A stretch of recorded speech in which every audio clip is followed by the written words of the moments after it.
Welcome to the Fantasy Fangirls podcast, where two sisters dive deep into beloved fantasy lore, characters, themes, theories, and more. I'm Lexi, older sister and fantasy lore nerd. And I'm Nicole, younger sister and romantic at heart. And today is episode 5 for Heat of the Everflame by Nicole, where we're covering chapters 42 through 55. Before we begin this Heat episode 5, please listen closely to our spoiler warning, because all of these episodes have spoilers for all of Book 3 of the Kindred's Curse saga, Heat of the Everflame. Yes, that includes the ending. So, if you don't know why today the patriarchy of Fortos is gonna get rocked, then please go finish the series. We will be here when you're done. Next, we at Fantasy Fangirls are adults who say adult things about adult books. In other words, friends, this podcast, it is rated R. All of the R-ratedness today will be me screaming at the King of Fortos, maybe orally too, and also probably several profanities for relief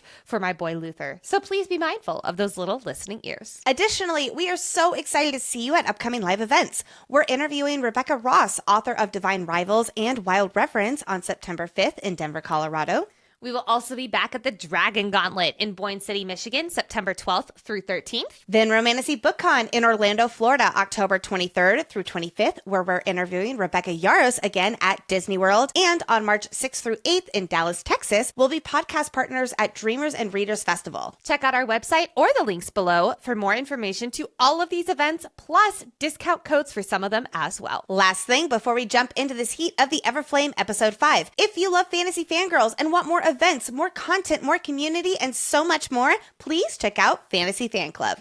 We have 3 membership tiers that you can join. Number 1, The Descended, which includes access to our Boppin' Discord, live Q&As from Lexi and myself, a book club, exclusive author interviews, community events like trivia, promo codes for live events, plus exclusive designs and 20% off all merch. That is for $6 a month. Or you can join the Royal Family, which includes everything from the Descended level, plus early access to ad-free episodes, our full episode outlines, and special voting privileges. That is for $10 a month. And last but not least, we have the Crowns Council, which includes everything from the previous 2 tiers, plus more behind-the-scenes content, a welcome gift, giveaways, private Discord channel, your name shouted out on the podcast. That is for $25 a month. Join the party at fantasyfangirls.com/fan club. The link is also in the show notes.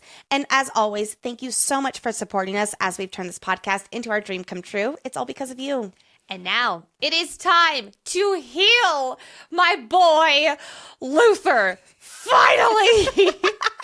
To start off every episode, Nicole does us the honor of summarizing this stretch of chapters. So gather round as we consult with our royal advisors to discuss what happens in chapters 42 through 55 of Heat of the Everflame.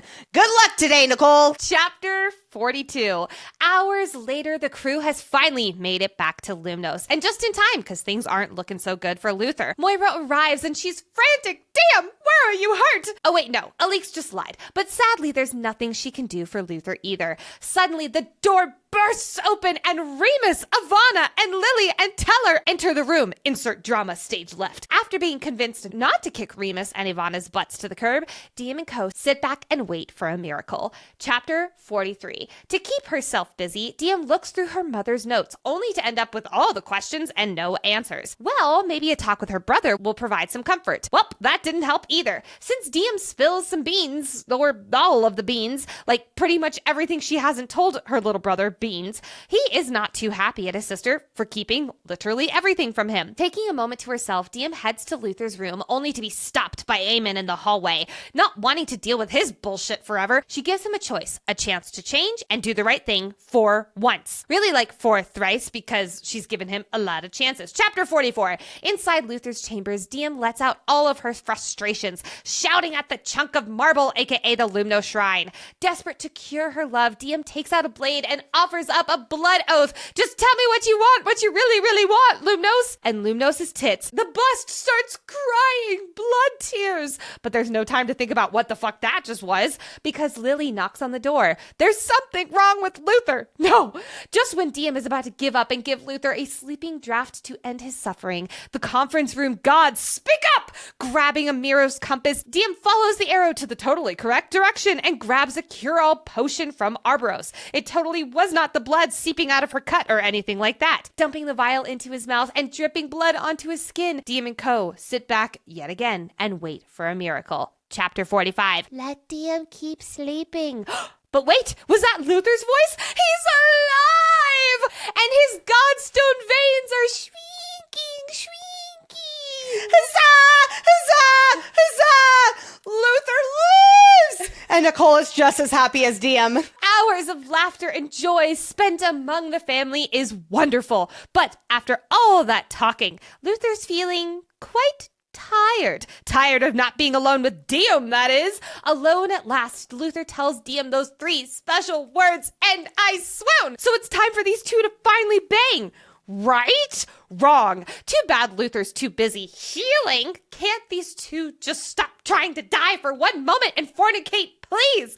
Chapter 46. Taking a walk with Eleanor, Diya gets the TLDR on all this court gossip. Eleanor's been trying to find allies, but it is slow going. Meeting up with Alix, Diya gets some more news. That shiny black rock she made after her father died? Yeah, it's raw, unmolded godstone.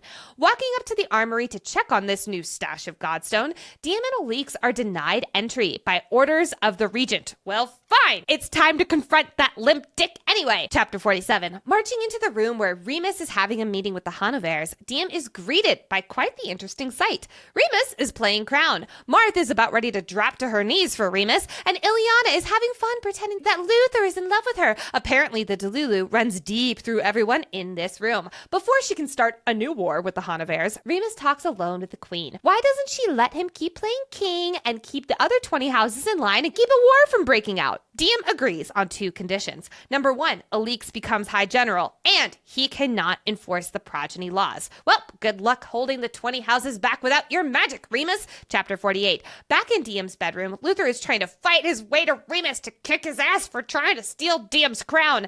Time to calm Luther down by telling him she's going to see Henri.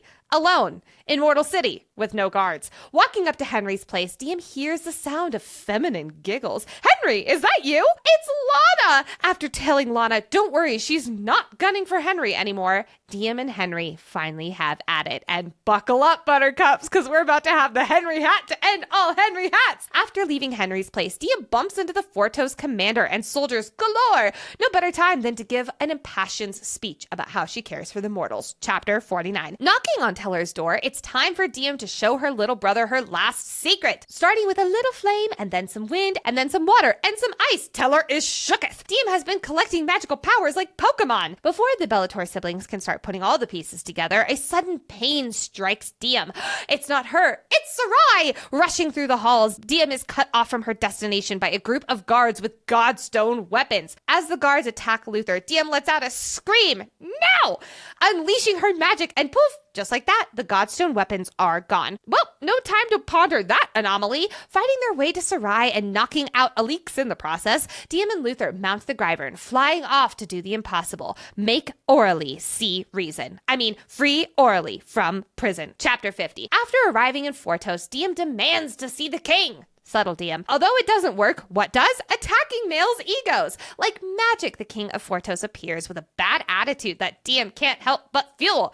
After Diya is finally able to convince the king to let her talk to her mother, he begrudgingly leads Diya towards the dungeon. Chapter 51. At the bottom of an endless set of stairs, the prison comes into view, and it is not a sight to behold. Besides the fancy godstone doors and bloodlocks, it's pretty much exactly what you would expect from a prison. Cold, dark, and shitty conditions, literally. But what's this? No guards and only bloodlocks stopping their heist? Maybe they can do this after all. Oh no, did I just become as Delulu as Diya? Chapter 52. When they finally reach her mother, Diya is appalled by the conditions in which they have her mother in. Reaching out, Diya heals her mother, but shh, it's a secret. Diya needs to talk to Arlie in private, so she convinces the king to let them talk in an empty cell. On their way there, Arlie's only thoughts are to escape and protect the Guardians. You would think after not seeing her daughter for almost a year, she would be a little bit more concerned about what the fuck is going on here. Don't worry, elves are coming for you, Arlie. Chapter 53. Arlie is dead set on sacrificing Luther to keep anything about the Guardians a secret, and Diem is practically talking to a wall trying to get through to her mother. Back on the other side of the door, the king of Fortos informs Diem that he has just had a message from the Regent of Lumnos. Yeah, that's not good. Throwing out her magic, Diem is frantic to get through the door as the king is having, so much fun killing Luther. My poor Luther cannot catch a break. Giving into her godhood, the door poofs away. As Diem is busy talking to the king, Arlie takes that moment to sprint down the hall, and who gives chase? The almost 2 days in a row dead Luther. Conjuring a magical sword, Diem fights hand to hand with the man who trained her father. Good luck. What's this? Diem gets the better of his misogynistic ass, taking a blade and jabbing it straight through to his crotch. Ouchie. With more cryptic words from another dying king, Diem finds herself the crown of another realm. Another one bites the dust. Chapter 54. After collecting the mortal prisoners, they start hatching a plan to get the hell out of here, which Diem totally has, obviously. Like, come on, Diem would never just wing it. Oh, wait. Okay, this time maybe she does actually have a plan, starting with an Arboros prisoner. Throwing out her magic, nothing seems to be healing him. So, tapping into her healer's training, Diem guides her magic, and it worked! But shit, after healing his injuries, his magic is still blocked by Flame Road. Diem says, hold my beer, and pours her silvery magic in, and it worked! He has magic again! Huzzah! Chapter 55. Cell by cell, Diem heals the prisoners and releases them. Now it is time to escape!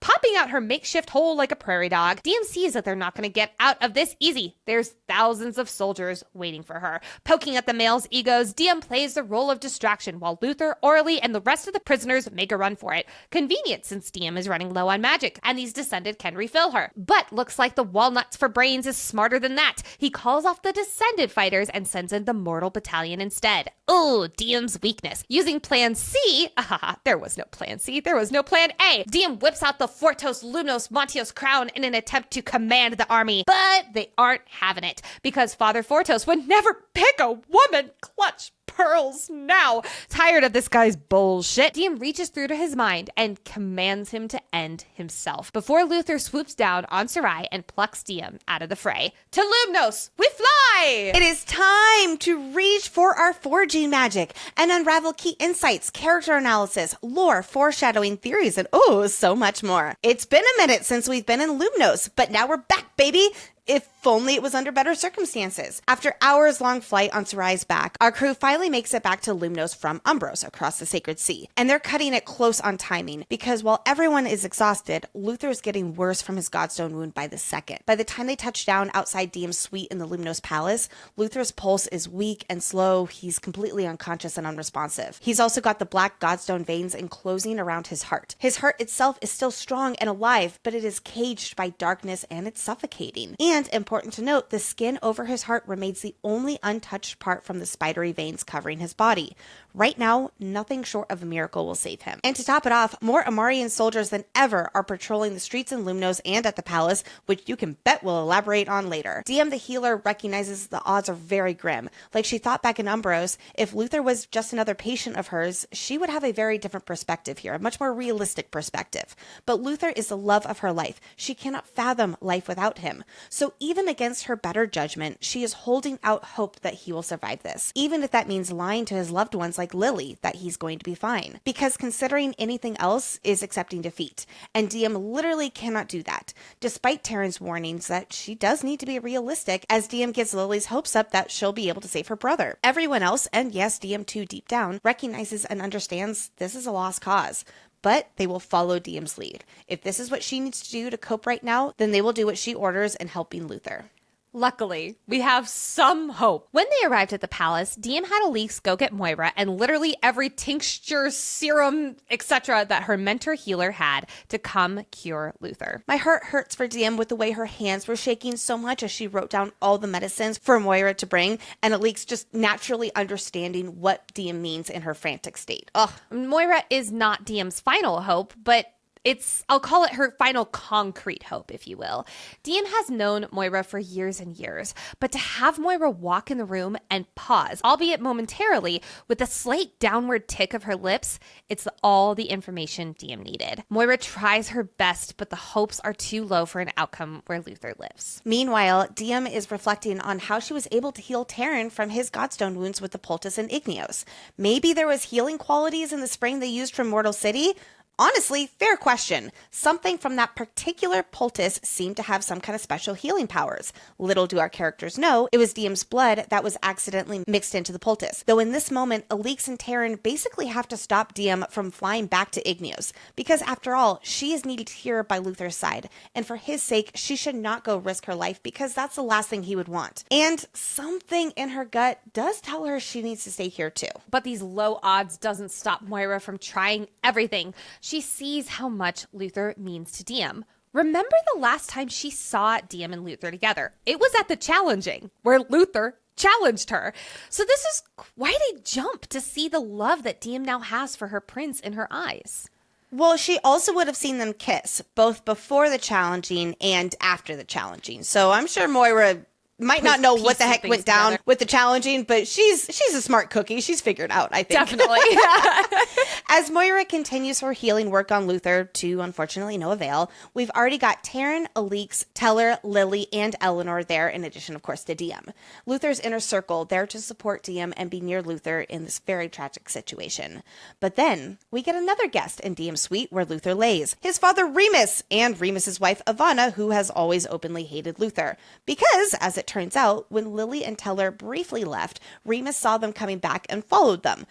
Oh boy, Lily really needs to work on her sneakiness, but I'm gonna cut the poor girl some slack right now.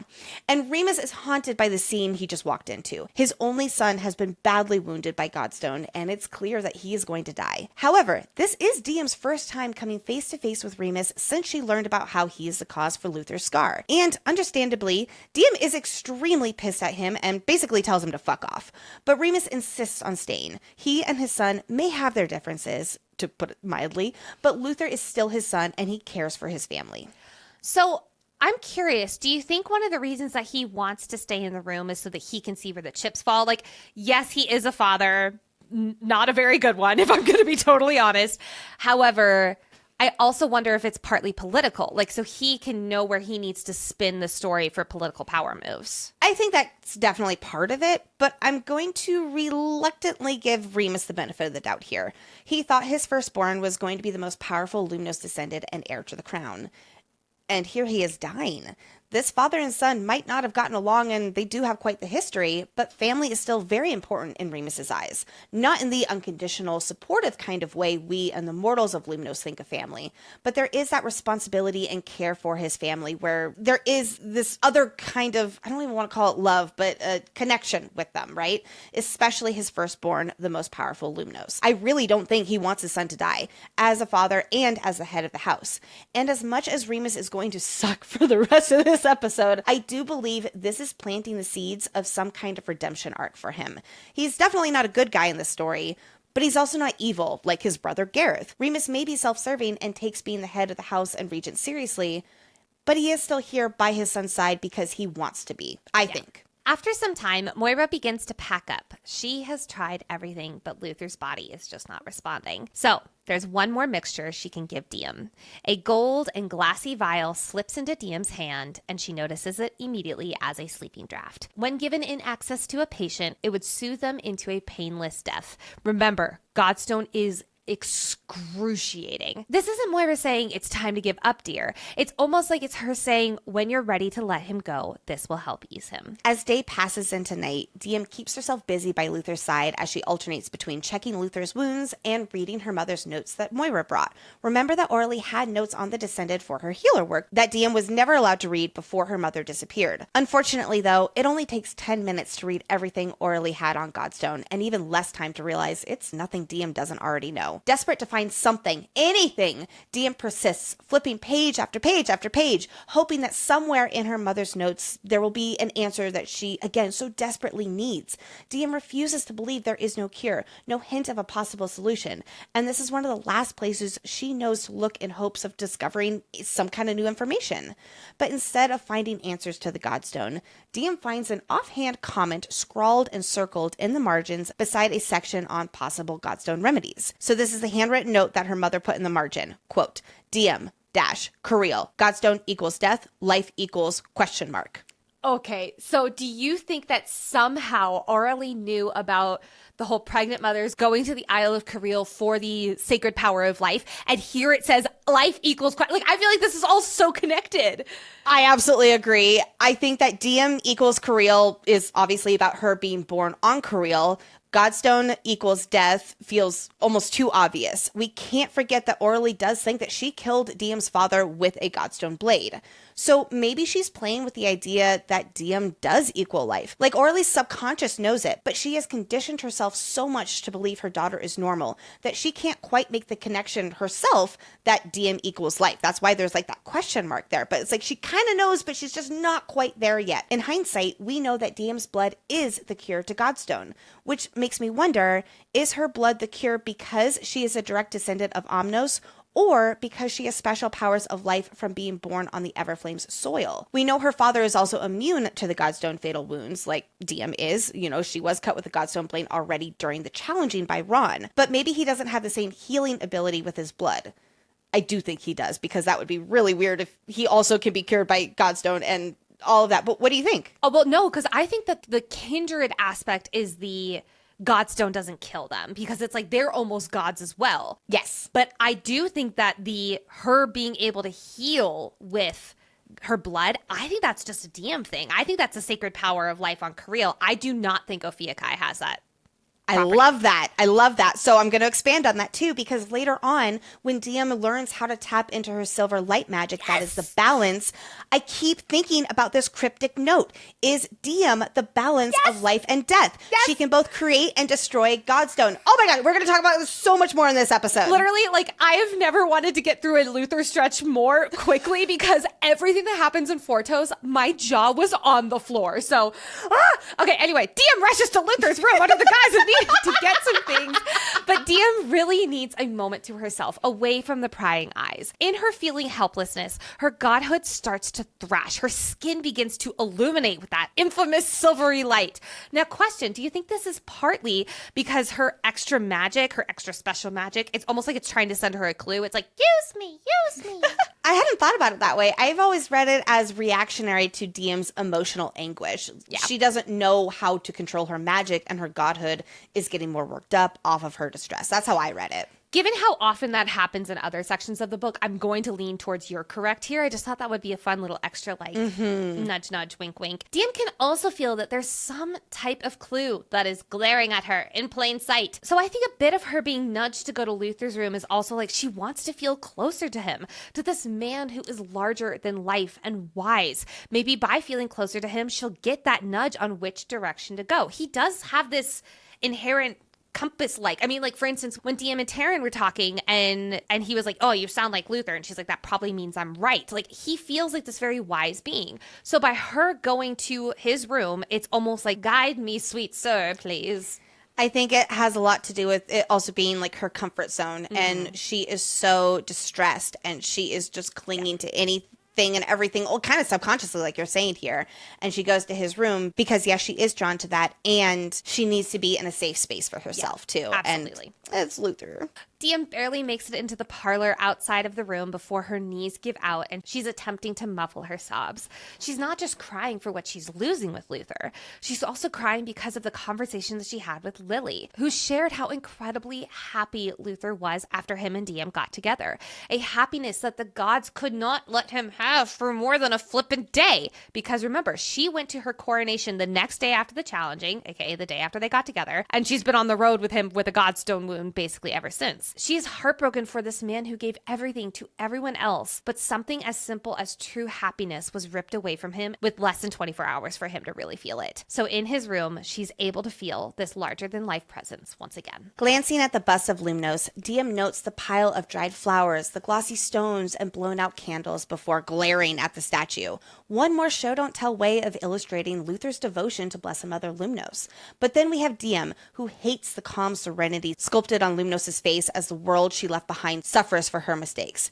Diya starts shouting at the bust, pouring out her anger and pain to Lumnos, who is supposed to protect Luther. Why him? Why Luther after everything he's done for Mother Lumnos? Diya demands Lumnos choose someone else. Pick one of the many pricks in Lumnos City to torture for her amusement. Pick someone who deserves it, someone who plans to crush the mortals under their expensive heels. Pick Diya, let her suffer instead. She'll take it all if Lumnos just doesn't take Luther. Diya wonders if Lumnos is doing this because of her, because she hasn't bowed and worshipped Lumnos' name like everyone else. Wondering if this is some depraved attempt to force her in line.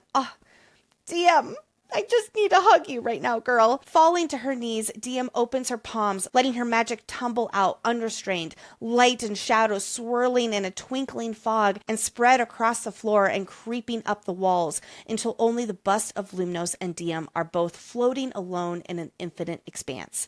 Pleading, Diya offers up her magic, willing for Lumnos to take every drop she has, even her crown too, if that's what it will take for Lumnos to take her instead of Luther. Remember that when you give an offering to one of the kindred, you have to offer up a little bit of your magic, and you're never going to see that again. I also have to wonder if that's partly with Diya being able to quote-unquote steal people's magic, but that's not what we're talking about right now. More magic begins to pour out of Diya as she screams at her godhood to lay itself bare.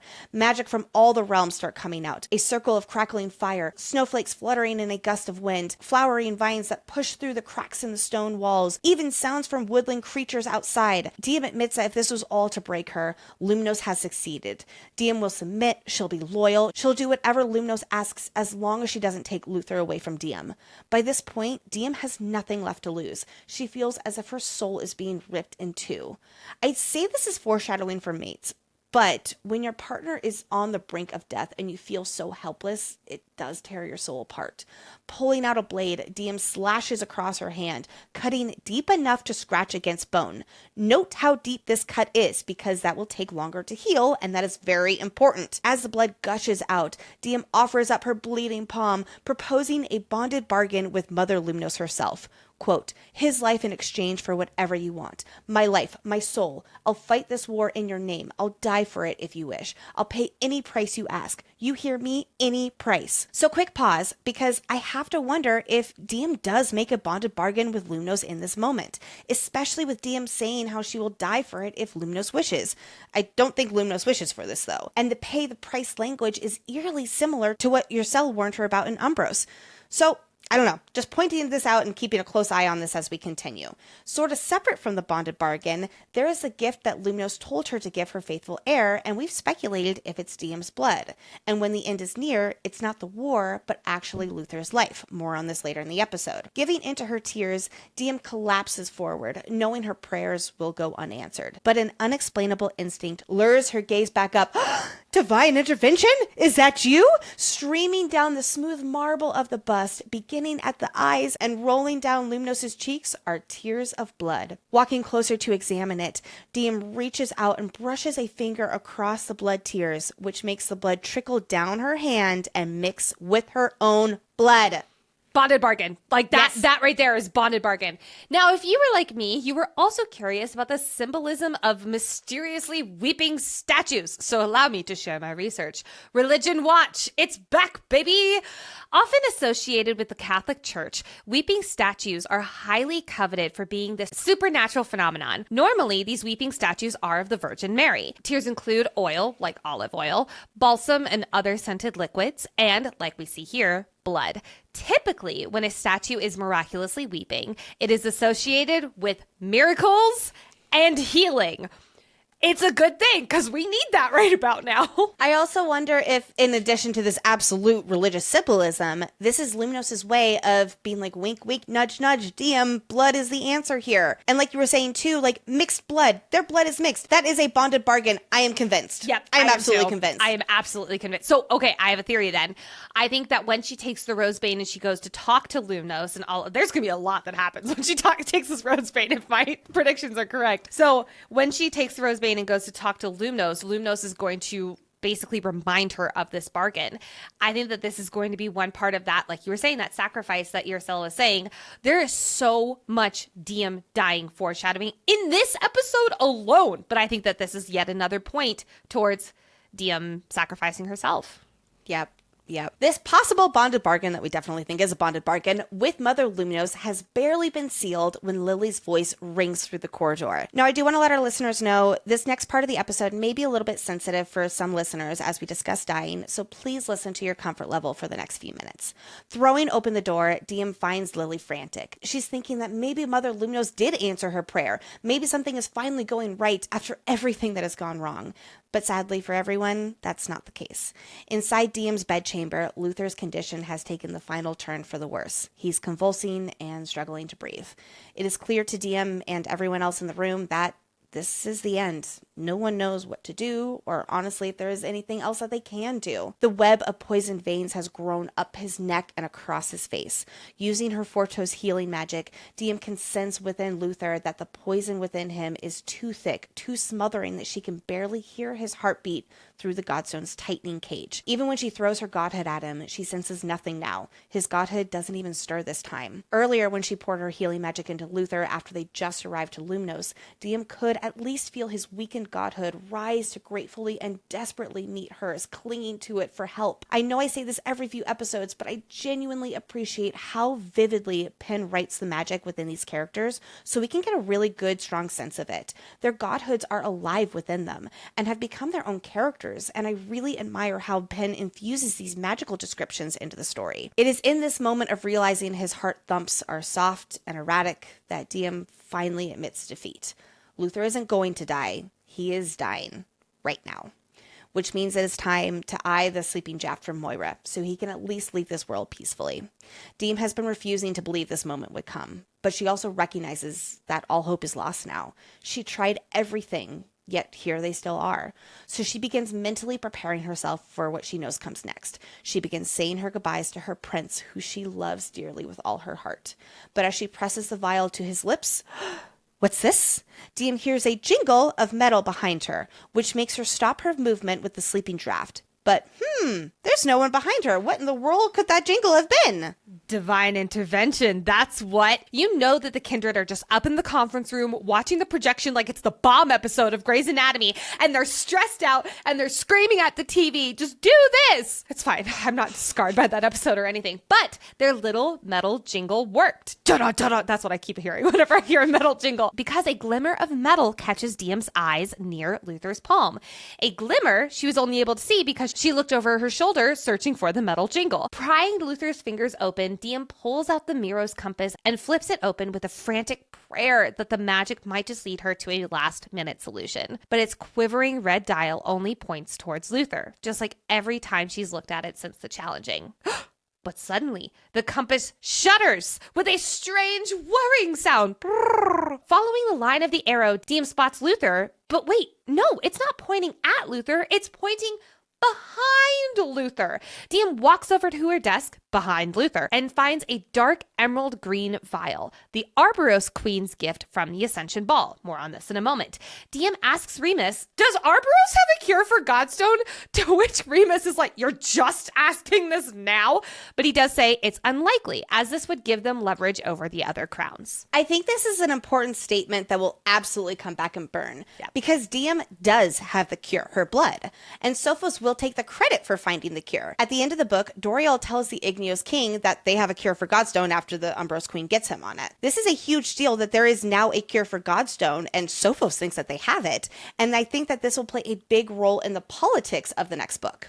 I'm so excited for Doriel to realize that they do not have the cure and they just thought they did, and for that little smug.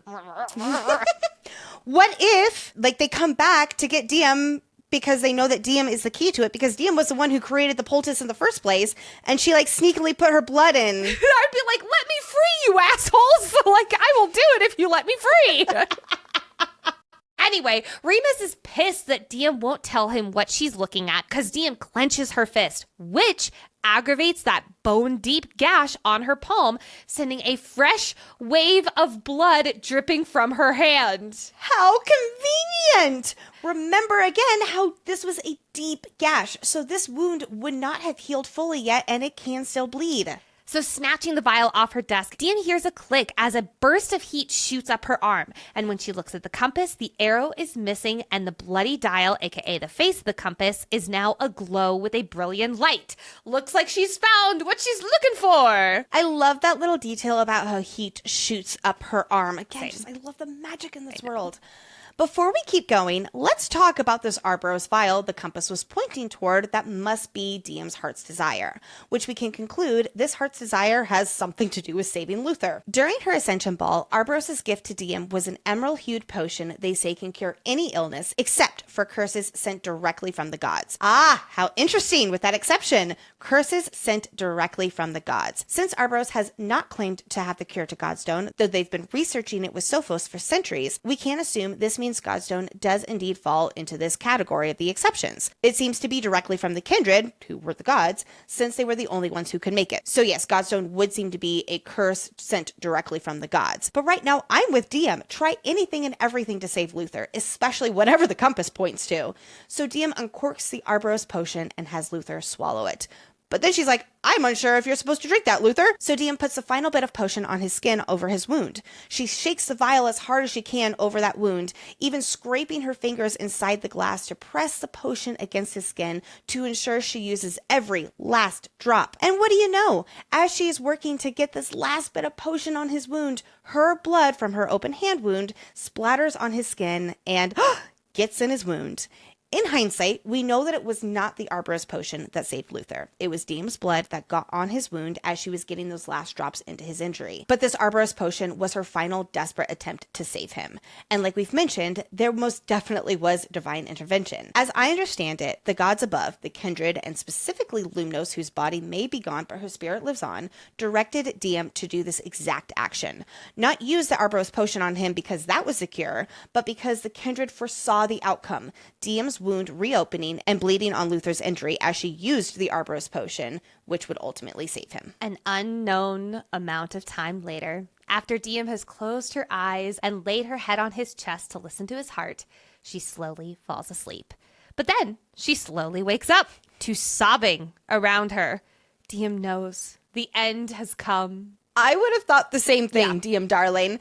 And again, I love how Penn writes her FMC's grief. You can really feel in the moment with Diya as she clings to not wanting to accept this quite yet, but knowing that it's about to come. Diya wants to stay snuggled to this much colder-bodied Luther for just a moment longer until she hears a voice. His voice. Luther's alive and happy and alive and alive and alive and alive and alive. The black veins that had coated his skin are remarkably shrinking before her very eyes. Huzzah! The fandom rejoices! Finally!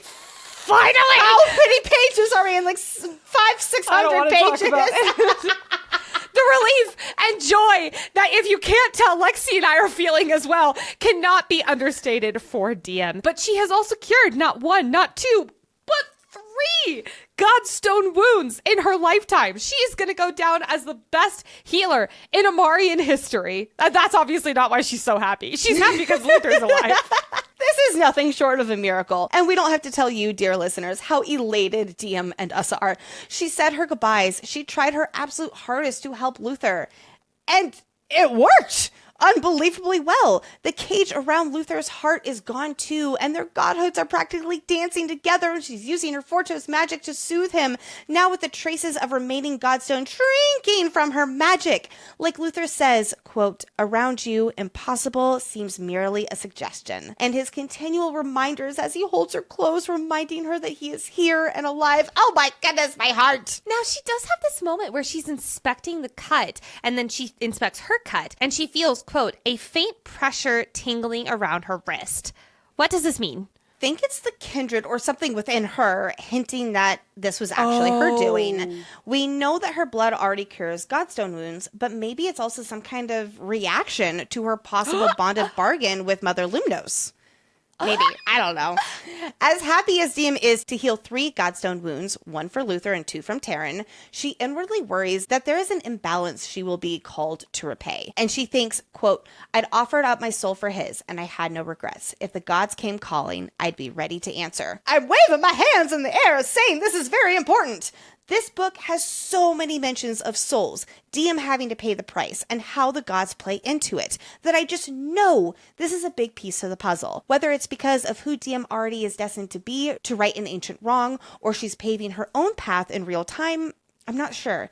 Although, honestly, I do think that it's a little bit of both. Both fate and the journey to the destination can coexist, much like the Umbrous Queen was saying. Well, and I keep on thinking how important the word balance is going to be in these next few episodes. And the fact that she says imbalance here, I feel like the pay the price here is, again, another Diem is going to die foreshadowing. She is the price that has to be paid in order for there to be balance again, because she is the imbalance. I'm going to talk about this later, but she has to be almost judged worthy to be the balance. What if she is the balance, but she is creating imbalances around her? Oh. So it's almost like the internal versus external. Internal is balance, external is imbalance. I like that. I like that a lot. We're going to talk a lot more about that later. Don't worry, we're just getting started. Have we told you Fortos is fascinating on a reread? Over the course of the next few hours, we feel a really big shift with Diem and Luther. After snuggles surrounded by their friends and their family where they cannot seem to get enough of each other, Diem and Luther, finally alone, have like their third moment since getting together.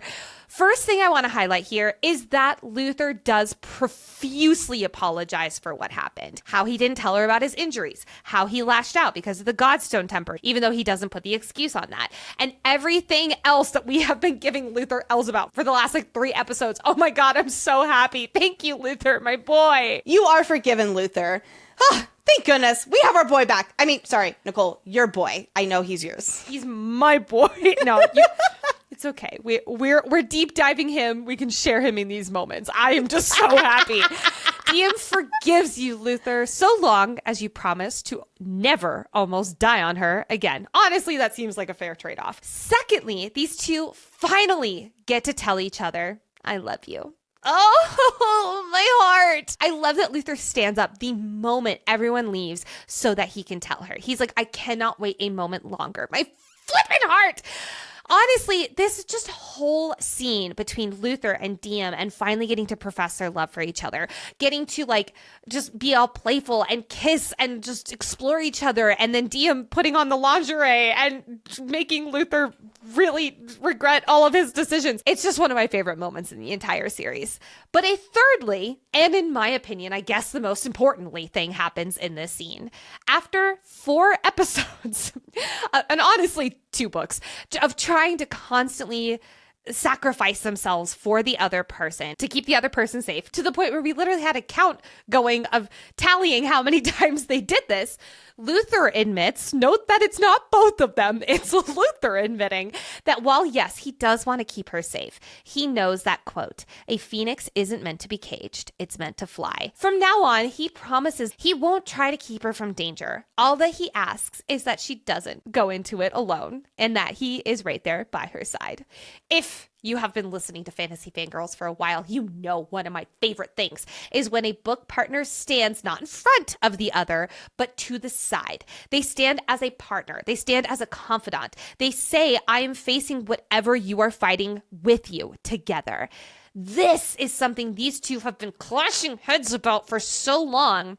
And this is finally, again, Luther saying that that strategy did not work and he trusts her to face the danger alone. Huzzah! But it's time to get back to politics. Yay!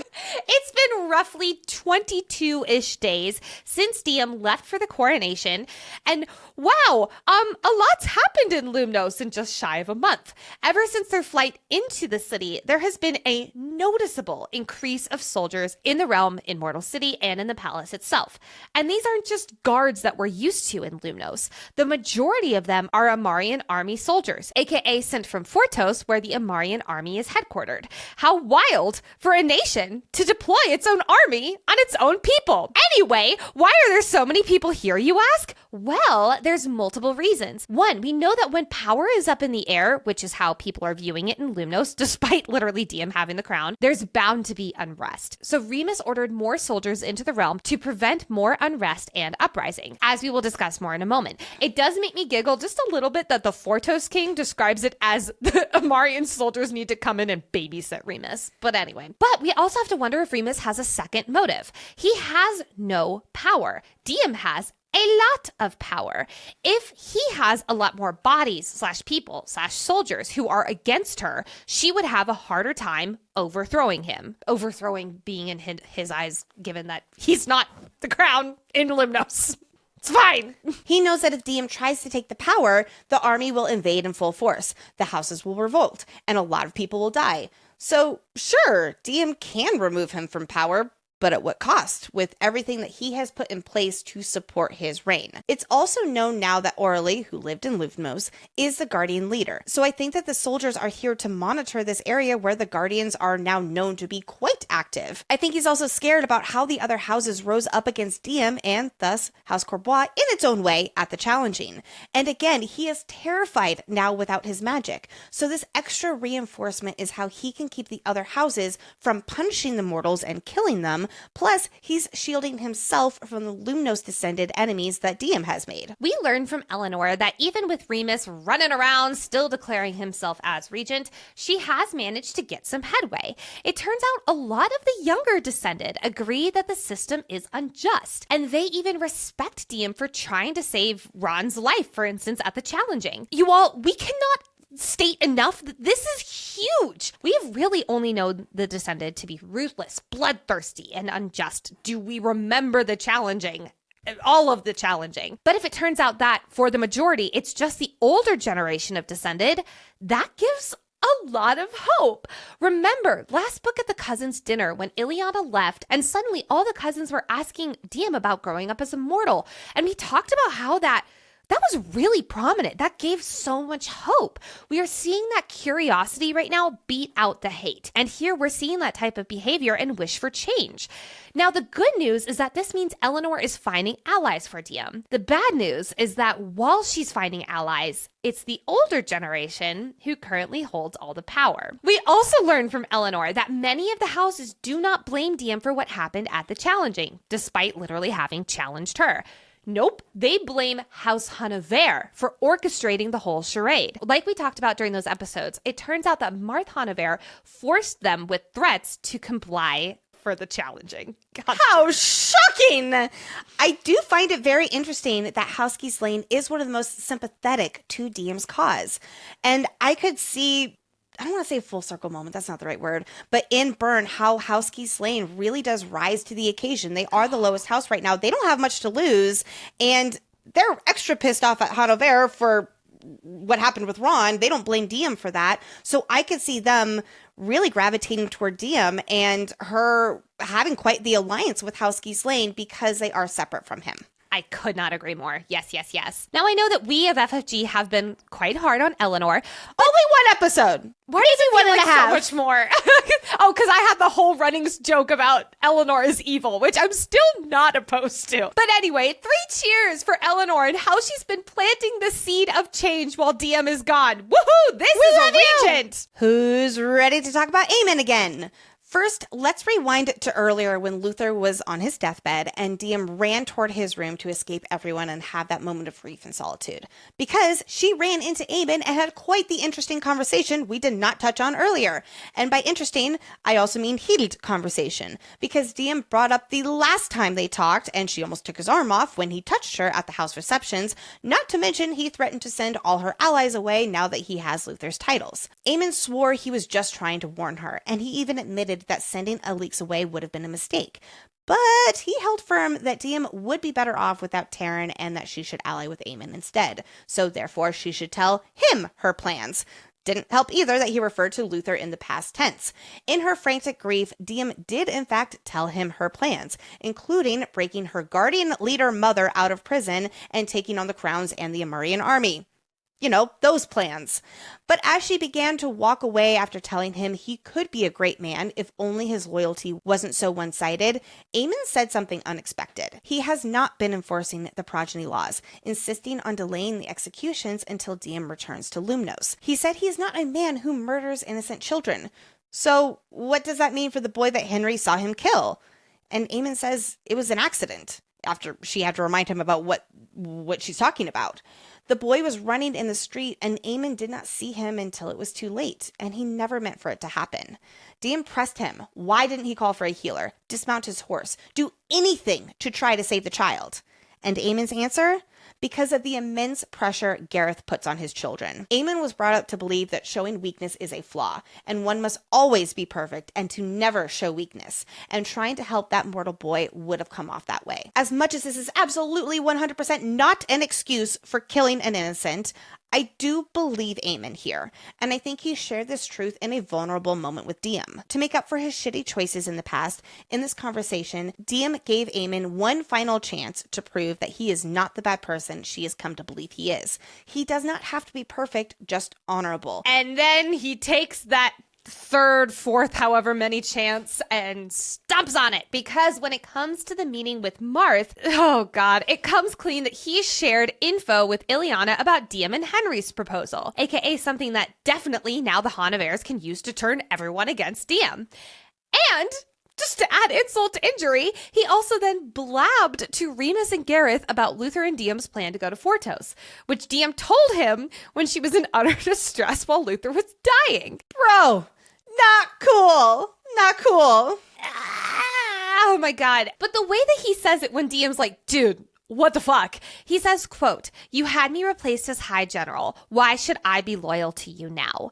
I don't feel like these are his words. I mean, yes, they are coming out of his mouth. He has responsibility for that. This does not negate the fact that Diya gave him another chance and he stomped on it. And yet I do feel like those are Remus and Gareth's words that they used to twist his thoughts around Diya and wrangle information out of him. He's not that different from Henri, I'm realizing, which is a wild thing to say.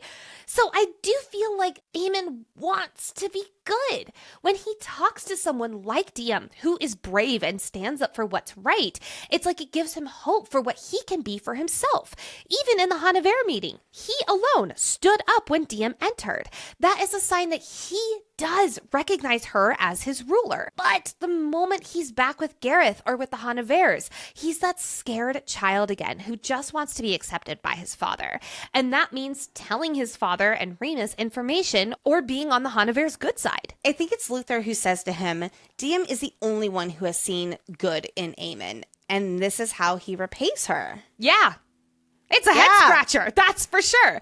But because this is the last time we see Aean on the page before Burn, it is time for our final FFG check-in.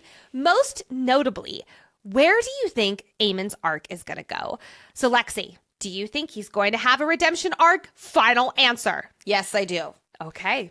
I keep thinking of Penn's reoccurring theme that it's not always bad versus good, black or white with these characters. Henri, like you said, is the best example. There is so much gray and imperfection, and she explores that so well with her characters. Aeon is definitely another one of those characters that she does that a lot with. So yes, Aeon falls in this category. He wants to be a better person, but it's like he's already chosen his father's side. He can't get back to the other side. Like he doesn't even know the path to it. Yeah. So I think in Burn, he will start to move over to Diya's side, but it will be messy. See, I think that he is going to have a moment with Gareth where maybe it's like Gareth, Aeon, and Remus against Diya, Taryn, Luther, Zeller, like all of that crew. And Diya is like looking at Aeon and he just like turns on Gareth and stabs him. It's like something like that where I feel like I just see that moment so clearly. So I definitely think he's going to have a redemption arc, but I think he is going to fully choose Diya's side in Burn.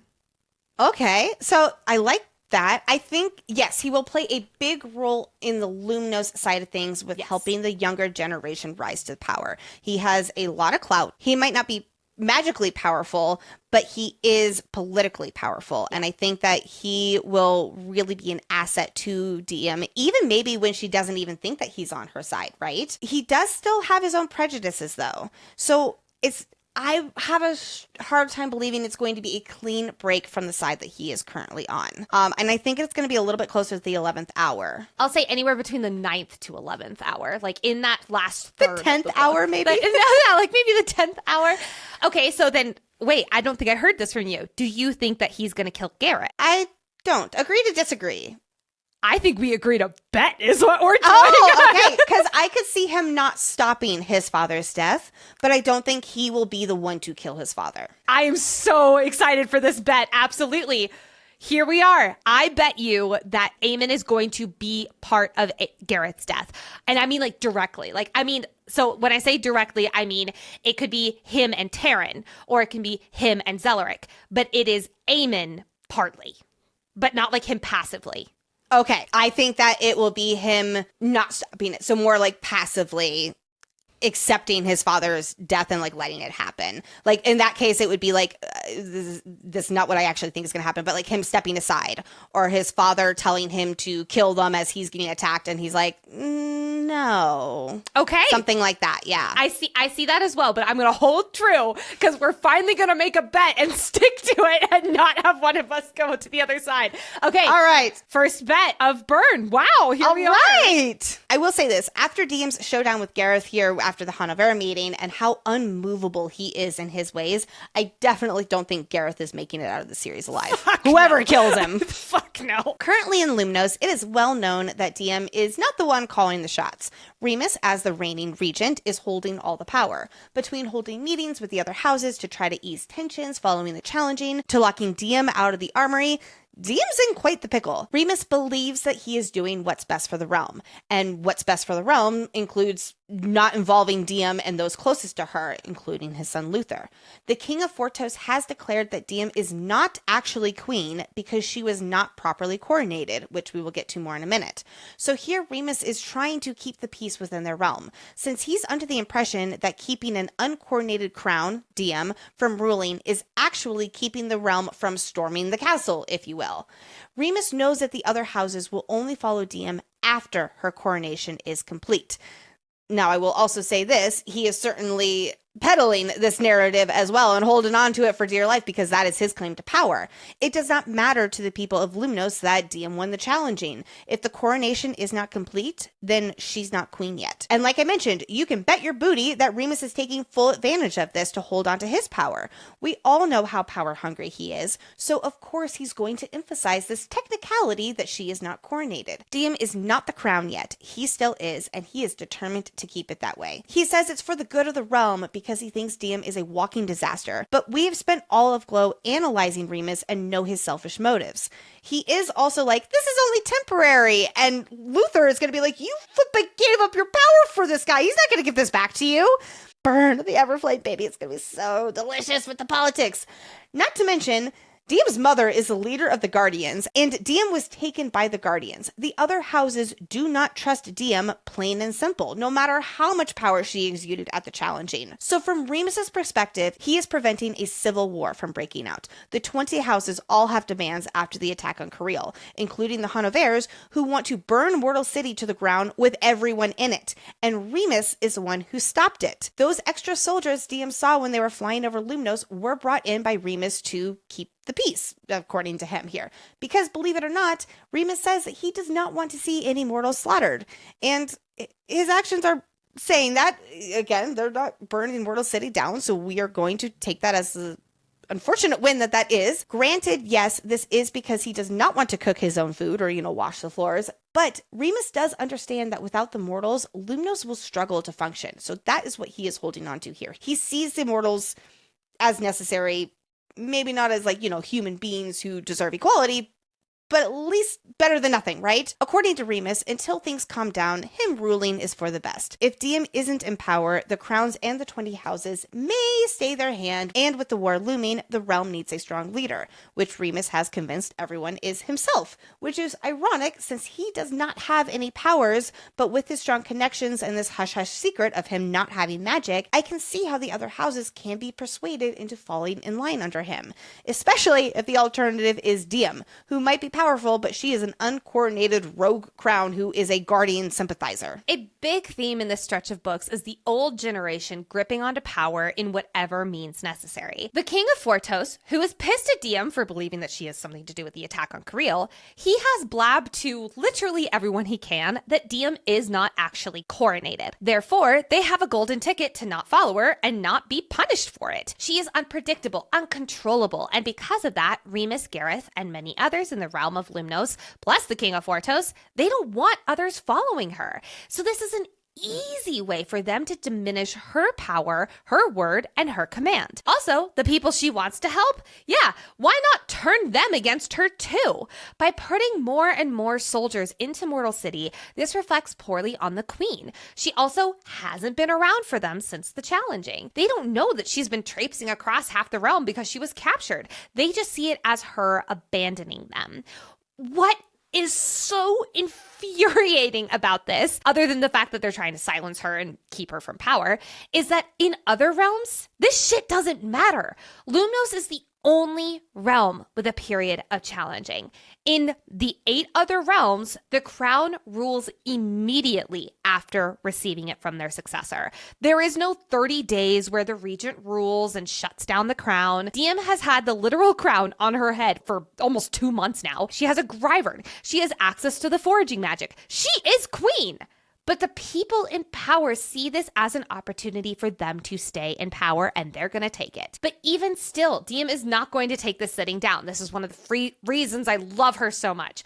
Jumping ahead a little bit, but when Diem is in the square in Mortal City, this is right after her talk with Henri, which yes, I can't wait to get to in a moment, she has an abundance of soldiers ready to attack her. But she does not address them. She addresses the mortals in the square. And I think this is so smart on her behalf. She does not come in with her crown aglow and say, I am your queen, damn it, I was for the past month, and da-da-da-da-da, because that's what the other descendant would have done. They would have grasped to power. She tells them instead not to kneel for her. She tells them about how she grew up in the streets just as they did. She tells them about the struggles she faced just as they do. And she is fighting for them until her dying breath. She is saying, I am here for you. I am one of you. Fuck them. I love her. And then she follows through with her words with actual actions by protecting them as she takes on the Amarian soldiers, showing off her power and, more importantly, her ability to fight back and fight for the mortals. She's not afraid of these descended soldiers. She stands up to the Fortos commander and his men completely unbothered and leaves it with a declaration that if her people suffer, so will anyone who spills blood against them. The mortals witnessing this have never seen a descendant, especially a crown, stand up for them like this before, leading them to look at her with new eyes. Maybe she is not the traitorous scum they've believed she is since taking the crown. She has a long road ahead of fighting for the mortals and I'll say proving her worth to them, but this is a big moment for the people of Lumnos' Mortal City, and I bet it's going to spread around like wildfire. Well, I'm going to say this, just like it's going to be later, that huge win for Diem with breaking the people out of prison in Fortos, I would not be surprised if this speech here in Mortal City, Diem gets a lot more people, a lot more followers who are just waiting for the moment to join her army because of what she did here. Especially because, as we'll learn from Henri, Vance was just in here. And while I'm not saying he's stand-in to all of the mortals, he has been very vocal about how terrible of a person Diem is and how anti-mortal she is.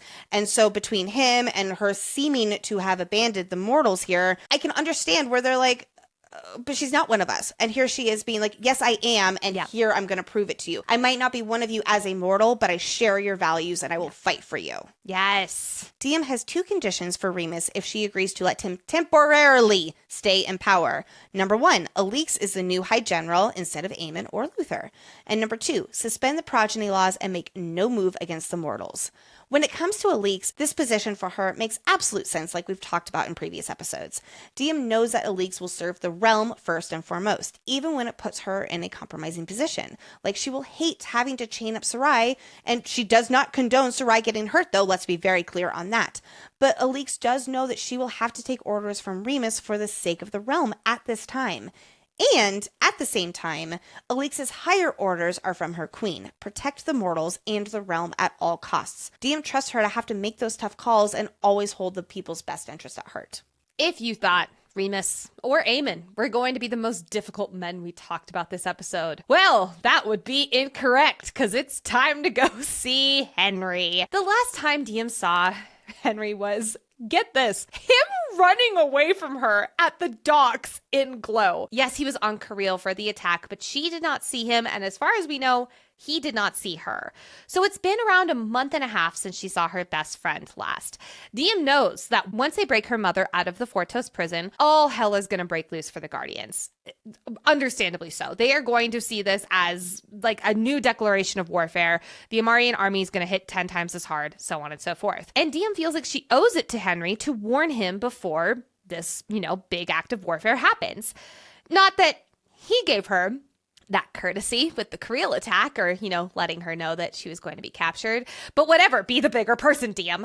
And she and Henri, they both need closure. They were childhood best friends, virtually inseparable, only up until 2 months ago when Diem got the crown. They still technically also haven't formally broken off their engagement yet. They need to talk. They did in so many words, but not formally. Yeah, it's like they both separately knew that they were no longer engaged, but they did not communicate that to each other. Yeah, it's like they both individually decided that they were going to ghost each other, and that's how they decided the breakup was going to go. It looks like, though, Henri is already with someone, talking and then kissing. Oh, hello, Lana. In case you don't remember, Lana was an apprentice healer who, when Diem was made queen, was promoted to be full healer. She's got this long, beautiful ringlet hair. She's very demure, very mindful. She's very sweet, very sensible. Everything Diem thought Henri wanted / deserved in a partner.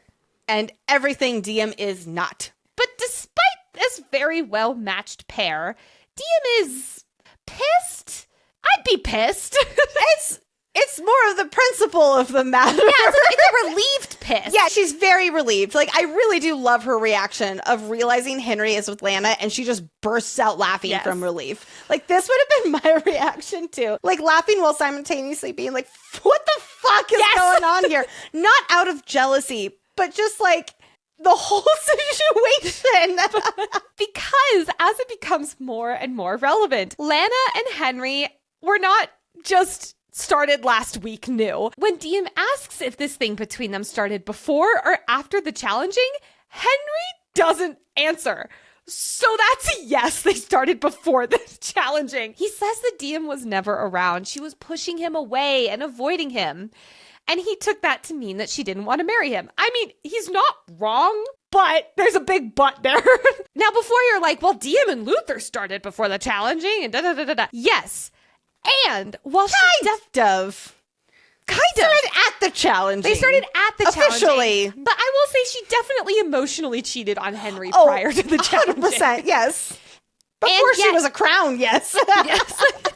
Oh, that's true. Yeah, I forgot about that. They did kiss then. Well, that was actually before they were engaged, but they were still together. Yes, so that definitely still counts. They were, as far as I know, they were exclusive. Anyway, Diem tried to come and break things off with Henri, though, the night before the challenging. But just as much as he says she was pushing him away, Henri, was pushing her, Diem, away. He was constantly choosing the Guardians over her time and time again. He also wrote her a note as well, being like, we're all on the same side and all of that.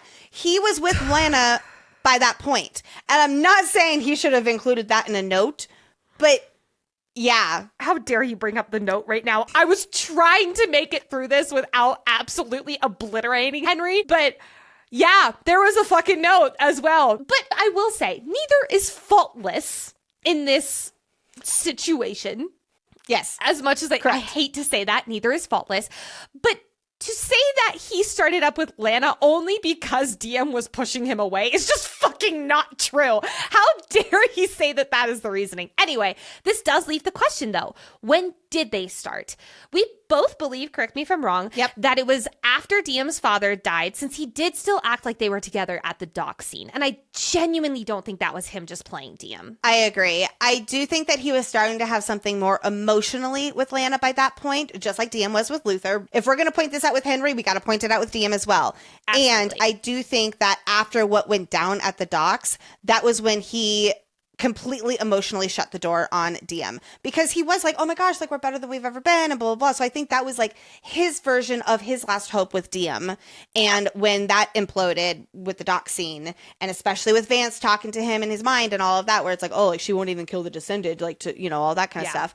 Then I think that's when he officially closed the door on her. And even like when he's like, Lana, we didn't do anything wrong. She's like, yeah, we did. Yeah. So I think that I agree with you completely, and I'll add another layer to this. I think that in that time between the docks and the challenging and the like Kareel attack, there were probably a lot of Guardian meetings where it was like, here's what's going to happen at the Kareel attack. Here's what's going to happen in Arboros and da-da-da-da-da. I think that's where him and Lana got together. I think that probably on a walk home one night, he looked into her eyes and kissed her goodnight or whatever the fuck. Like I'm assuming that happened. And then at Arboros right before the attack, that was them like fully together. Are your eyes closed? My eyes are closed. Okay. Keep them closed. All right. Am I allowed to open my eyes? Yep. Friends, it's time for our final Henri Hat of us deep diving the Kindred's Curse saga. At least until Burn.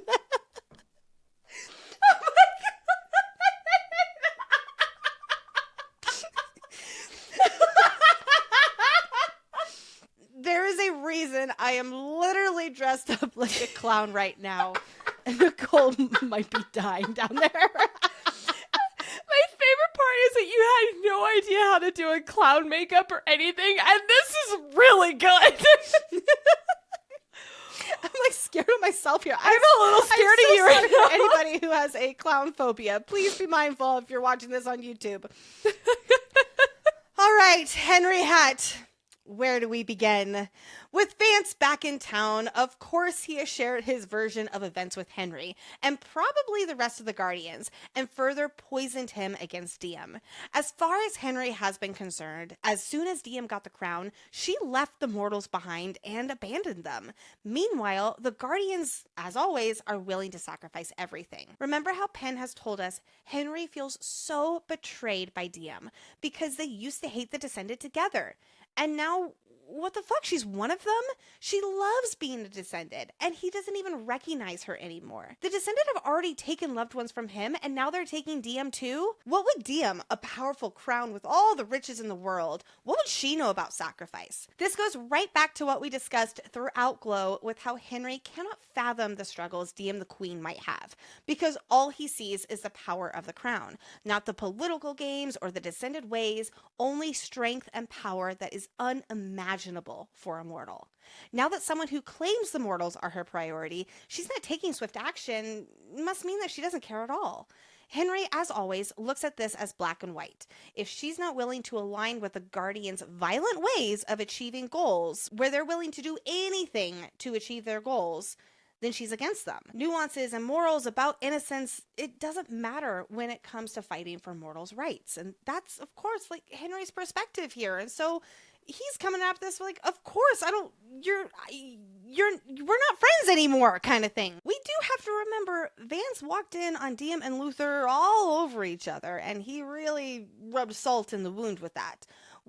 No pun intended. We can bet Vance had a lot to say to Henri about her new Descended lover, which is why Henri is harping on Diem's new lover. Even she would never have imagined herself with a Descended just a few months ago.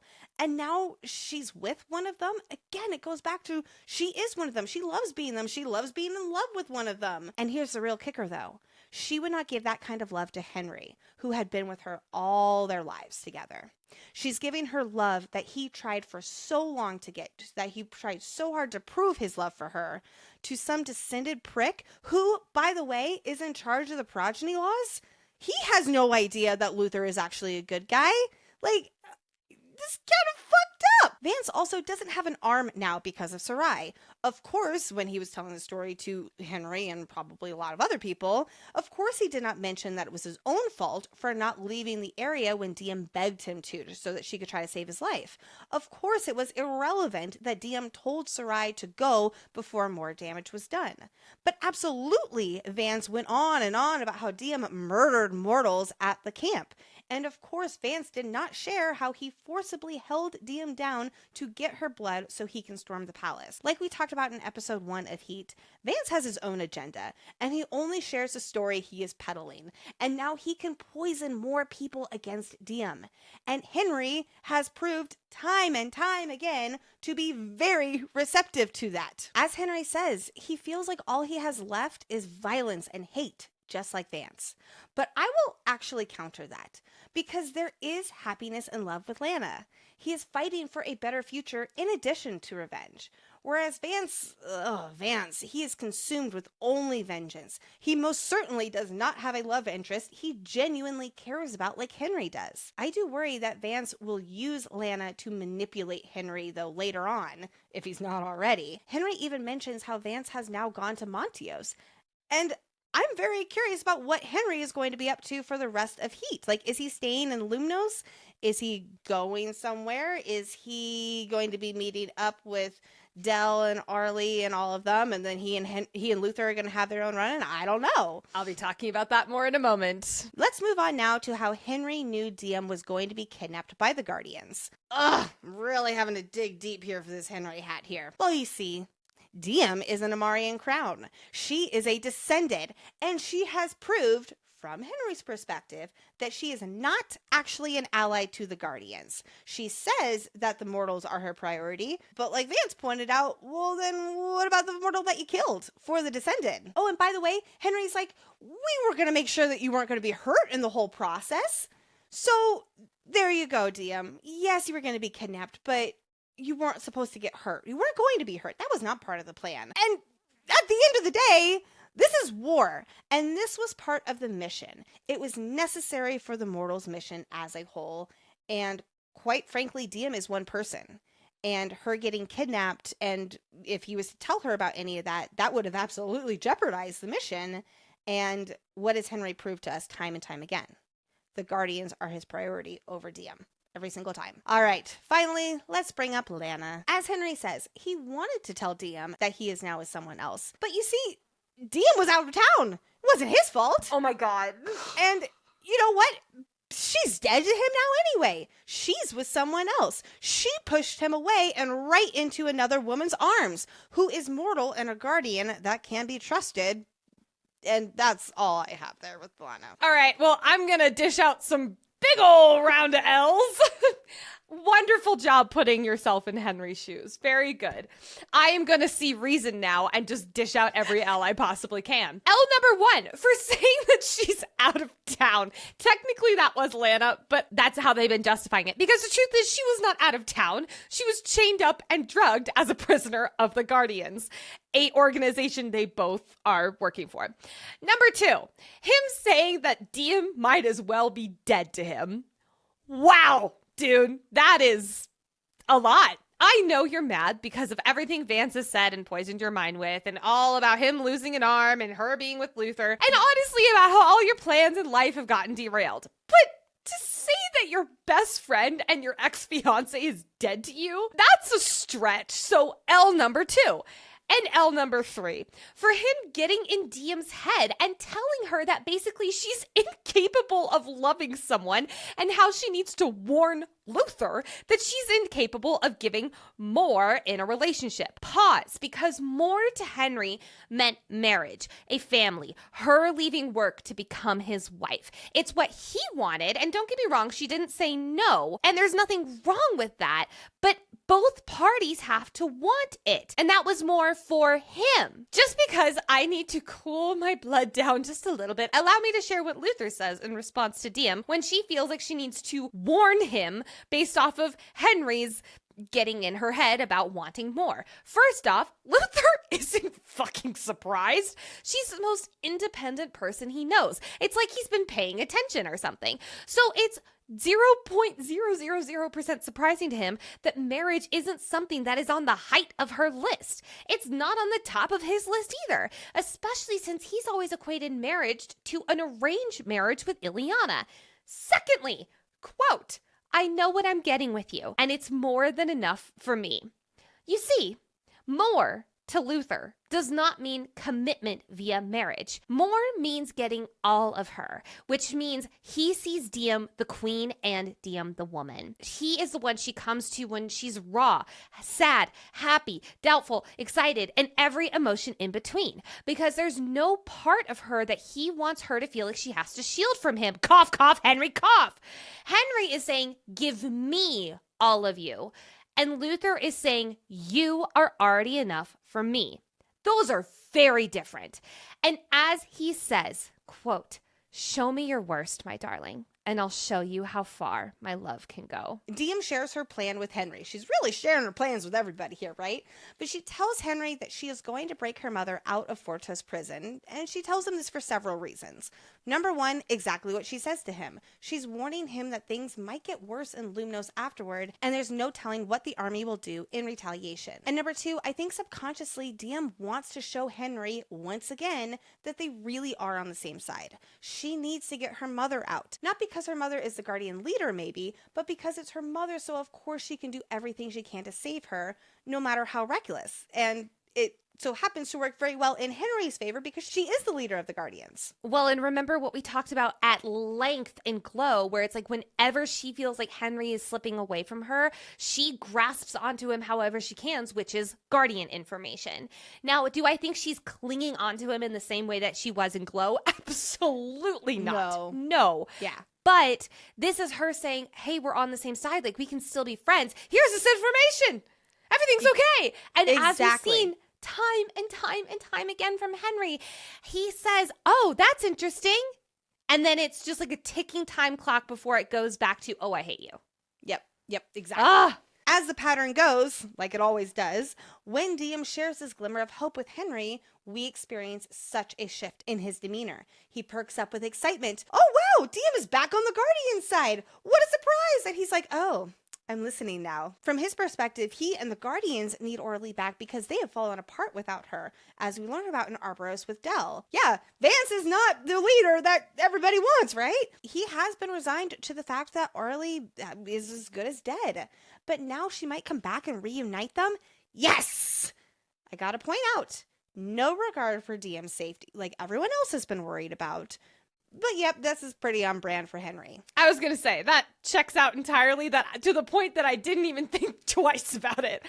With this information from Diya, there is that tentative truce between these two, which in this tentative truce, Henri, maybe realizing that Diya isn't so bad as he's been led to believe by Vance, starts talking to her like she's his best friend again, until he realizes that maybe his mouth went a little too lax with information. Quote, with Orly, we might win this war. When Vance told me she had gone to the island, Oh, you done fucked up, sir. We have been discussing on FFG for a while now that Henri knew Orly's whereabouts way back in Spark.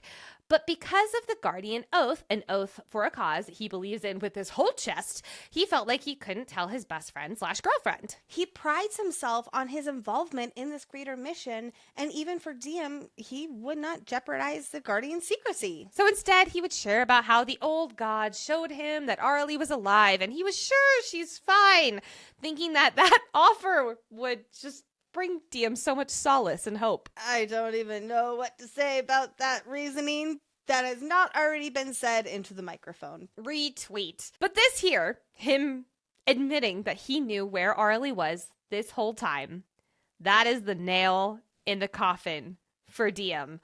Holy shit! Finally! She has for years been the last to know everything, whether it's about her own abilities, her family secrets. And now her best friend knew where her mother was when she was mourning her, and she didn't. This is the slap in the face to end all slappists in the faces. Now, we know Luther also knew about her mother and did not tell Diya. But where the difference is, in my opinion, is that Luther at least explained why he could not tell Diem. He acknowledged that he had this information and he was sorry that he couldn't share. And Diem really did believe him and trust him that he meant that. Whereas Henri pretended like he did not know. He outwardly lied to Diem about that, or lied by major omission there. For months and months, when Diem was sobbing and wondering whether her mother was alive or dead. Diem has been trying with Henri, trying to be honorable or honest since she knew things weren't right with them. Has she been perfect? Fuck no, absolutely not. Has she been trying? Yes, definitely. She, the night before the challenging, was like, we need closure. Like, we need to call off the engagement. We need to talk. Before that, she was wanting to help him with the Guardians in every which way that drove us insane. This right now is Diem realizing just how one-sided that respect truly was. Remember, Diem values honesty over everything. So, I guess this is goodbye, old pal. I don't think it's for long because I think Henry's going to have some kind of redemption arc and burn or whatever. But at least for now, it's goodbye. Smite you, sir. We are left with Diem's parting words that just send chills down our spines for what's to come with Diem and Henri. Diem says, quote, "I'll see you on the battlefield, Henri. I pray we'll still be fighting on the same side." So first of all, I love how she says still be fighting on the same side. Mm-hmm. She is right now saying we are on the same side. But she's also saying, in so many words, if you go with Vance, that's not the same side anymore. That is, if you are going to be on the side of hate and violence and vengeance, then that is not the side that I will be on. As we wrap up with Henri on the page for now, I'll share my final speculations for what side I do think he's going to end up on, because I believe that he will get a redemption arc. I think that his redemption arc is going to be very messy, and I don't know if he is going to make it out alive, but I do think at the end of all of this, he will not choose this hate and violence ultimately. Maybe he will finally see what Diem is accomplishing with bringing descended immortals together to fight for equality. He has said, like, that won't work, so all we have left is hate and violence. And if she is able to demonstrate there is another way, maybe that good-hearted person that he is can want to rise to the surface. Maybe he'll be like, wow, there is another path than what I have been led to believe. Maybe Vance will betray him, and that is really where he'll pull his head out of his ass in that way, with that violence and stuff like that, and redirect his energy into, yes, fighting for change, but in a different, I say more productive way, and we're still waiting to kind of see that with how Diem is doing it too, right? I will say, I think that they will be on opposite ends of the, at least metaphorical battlefield for part of Burn. Maybe not the literal battlefield, but something along those lines. Or Henri will save Diem's life from Vance. Maybe he'll find out Vance killed her father, and that'll be what finally makes him see the light. Or Vance is about to kill Diem, and he jumps in front of her, or something like that. I definitely think there is a chance that Henri will find out that Vance killed Andre, and that is going to be what makes him, like you said, see the light. I do have a question for you, because right after this scene with Henri and Diem addresses Mortal City with her big impassioned speech. Do you think Henri heard any parts of that speech? No. Really? Okay. No. So we can assume that he is not with Vance and Afiakai for the rest of this book, because I feel like he would be in Sophos. It would have been noted that he was in Sophos. Yeah. Or Vance would have taunted her. Yes. There would have been some kind of evidence that he would have been following Vance. So because of that, I have to think that he's in Lumnos, still working with the Guardians there, or maybe he's in Arboros working with the Guardians there. But it does come back to, like you were saying, is his arc in Burn going to open up with him on the side of reason or on the side of Vance? And I agree with you. I do think that he's going to be on Vance's side, like still poisoned by his line of thinking for a while, and then it's going to switch over, definitely. As far as with hearing Diem's speech, I definitely don't think he was like present to hear it, but I'm sure he will hear about it. Yeah. And maybe it'll plant a seed for him where it's like, she might have been telling the truth. Wrong. Or maybe even without Vance around, like, he'll be influenced by somebody else. Or I don't know. But yeah, I am assuming that he's around Lumnos, because then even in the first few chapters of Burn that Penn has shared, he's nowhere on the page with those Guardians either. So, and they're in Arboros, as far as I know. Yeah, in Arboros. So I am definitely leaning toward he is still in Lumnos, and I'm going to be very curious to see what is going on in Lumnos here too. Like, what if Alix has had to have some not so pleasant run-ins with him. I don't think that much would happen off the page, but Do you think that like Alix would come and protect him? Like Henry or Taryn would come and get him and like take him to the palace? No. Okay, cool. No.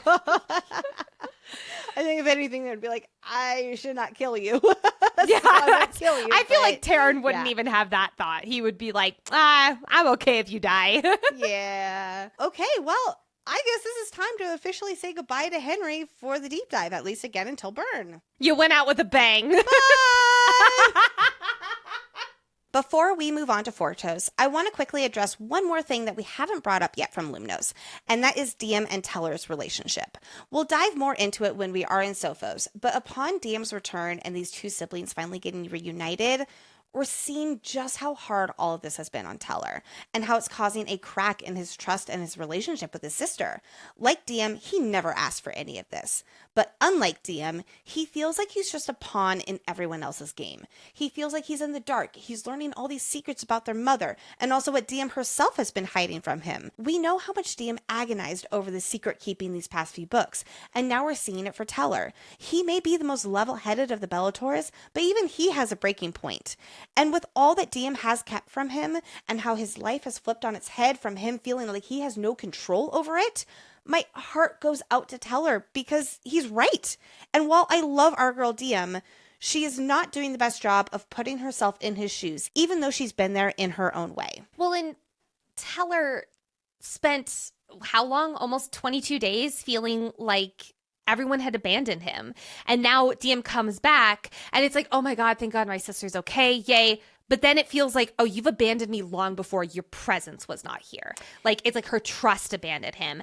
And this is the final straw before he's like, you know what? Everyone's keeping something from me. I'm going to go off and do something on my own, where he goes to Sophos. Well, and he has his own falling out that he's having to deal with from what everyone else has left him. They've left him with a mess. Like, his school, he goes to a descended school and they all think that he's Guardians now when he had no idea that his family was involved in the Guardians. And now he's being pressured to in school early, and Diem's like, no, like, I'll take care of it. And he's like, I don't, like, stop. I need some control over my own life. And he's, 17 years old, too. Yes. Like, oh my gosh. I feel for Teller is the unsung hero of this episode, honestly. Oh, but moving on from Teller, because with Luther saved, Henry warned, it is finally time to venture to Fortos. Fuck yes, I'm so excited. Remember, Orally is a prisoner of the Crowns for her role on the attack in Kareel. And in order for her to either be freed from the prison or executed, the Crowns need a vote of 6 one way or the other. Right now, there's 1 vote, yourself, for letting her free, and there's 5 votes calling for her execution. With Diem having ditched Yrcel back in Umbros, she is expecting Yrcel to change her vote, which means she might have already a vote of 6. It is time to go break her mother out now. But this might not be the best idea. That's putting it mildly. As pretty much everyone tells Diem, especially with Diem's insistence that she return to Lumnos with her mother and hide her in the palace. Like, sorry, I gotta say this. Did we learn nothing from Luther's past with hiding his mortal mother? Okay, I said it there. Sorry, don't get mad at me. Diem is already on the thinnest of thin ice with the other Crowns and the Descendant in her own realm. Like, no, actually, the ice has already cracked, but you get what I mean. If she bypasses the other Crowns and breaks her mother out of prison, that is really, really bad for her image. Even Teller was like, do we really need to break Mom out? Like, that's not necessarily an FU to his mother, though let's be honest, he's not happy with her at all. It's him being that level-headed and realistic person that Diem admires so much. Is their mother worth the inevitable disaster for Diem in times of war? But Diem is as stubborn as they come, and this is their mother, so no ifs, ands, or buts. She has to break her mother out of prison, non-negotiable, no matter the outcome. I think this is also Diem on a bit of a power high. She knows how magically powerful she is, and she's willing to take the risk because she is beginning to think she's unbeatable. And I'll also say this too, that she has been desperate for these secrets that her mother has been keeping from her, and she has a way to get those answers now that she sees. Yeah, and she's willing to take that risk for her own knowledge and what she needs for herself as both the daughter and as this very powerful descendant that she has no idea how this happened. Well, speaking of that, like next episode, we're going to talk about this, but when they go to Afiakai, there's this line that her inner monologue says, and it's basically, this is the aura of someone who is not used to being bested. That's quite rich coming from Diya, who has gotten this, like you were saying, this a little bit of a power high. She's used to not being bested at this point. So yes, this is absolutely not the best idea to go in all willy-nilly with just a half-baked plan to get her mother out. The logistics of breaking into a prison, as well as being able to break her mother out unnoticed, is not only a big risk, it's next to impossible. Neither Luther nor Diya have ever been inside the prison. If I've learned one thing from Ocean's 11, you need the blueprints, you need the layout. So they have no idea what to expect for anything, including what's security like, what's the floor plan, what's the exits, nothing. And if Diya is successful at bringing her mother back to Lumnos, that's also not a safe option. The crowns will make it a bloodbath of the realm, her realm. They won't stop until Diya is on the gallows. So would it be smart for only Luther to go? That way, if the crowns declare him an enemy, she can at least say he acted of his own accord. She can save face. Luther, you know Diya better than that, you silly fool. Would we count this as a point towards Diya? I don't know if I do, actually. She's not putting herself. It's more of like him trying to take the fall for her. And she's like, nope, it's got to be me. Yeah. And I love that because at first she's like, no, you literally just said we're not doing this anymore. She like goes back to this being Luther's pattern of putting himself in harm's way. And he's like, no, I'm not thinking like that. I'm thinking about strategy. And yes. I believe him. Definitely. I would have come up with, somebody needs to have a better plan here. Well, they need to think for 2 seconds and not rush into danger. But again, it goes back to that power high. Diya has been very impulsive, and it's worked out for her, let alone the fact that she's almost died multiple times and her boyfriend almost died. Anyway, the Diya knows the crowns can't hurt her, so she sees this as no matter what, it'll be fine. But as Remus points out, that doesn't mean they can't look towards those they can hurt, like Teller or Luther. So if she wants to go through with this, she better do everyone she loves a favor and not return back to Lumnos. As much as we don't like Remus, he has a point. As Diya knows that he has a point. She admits that inwardly to herself.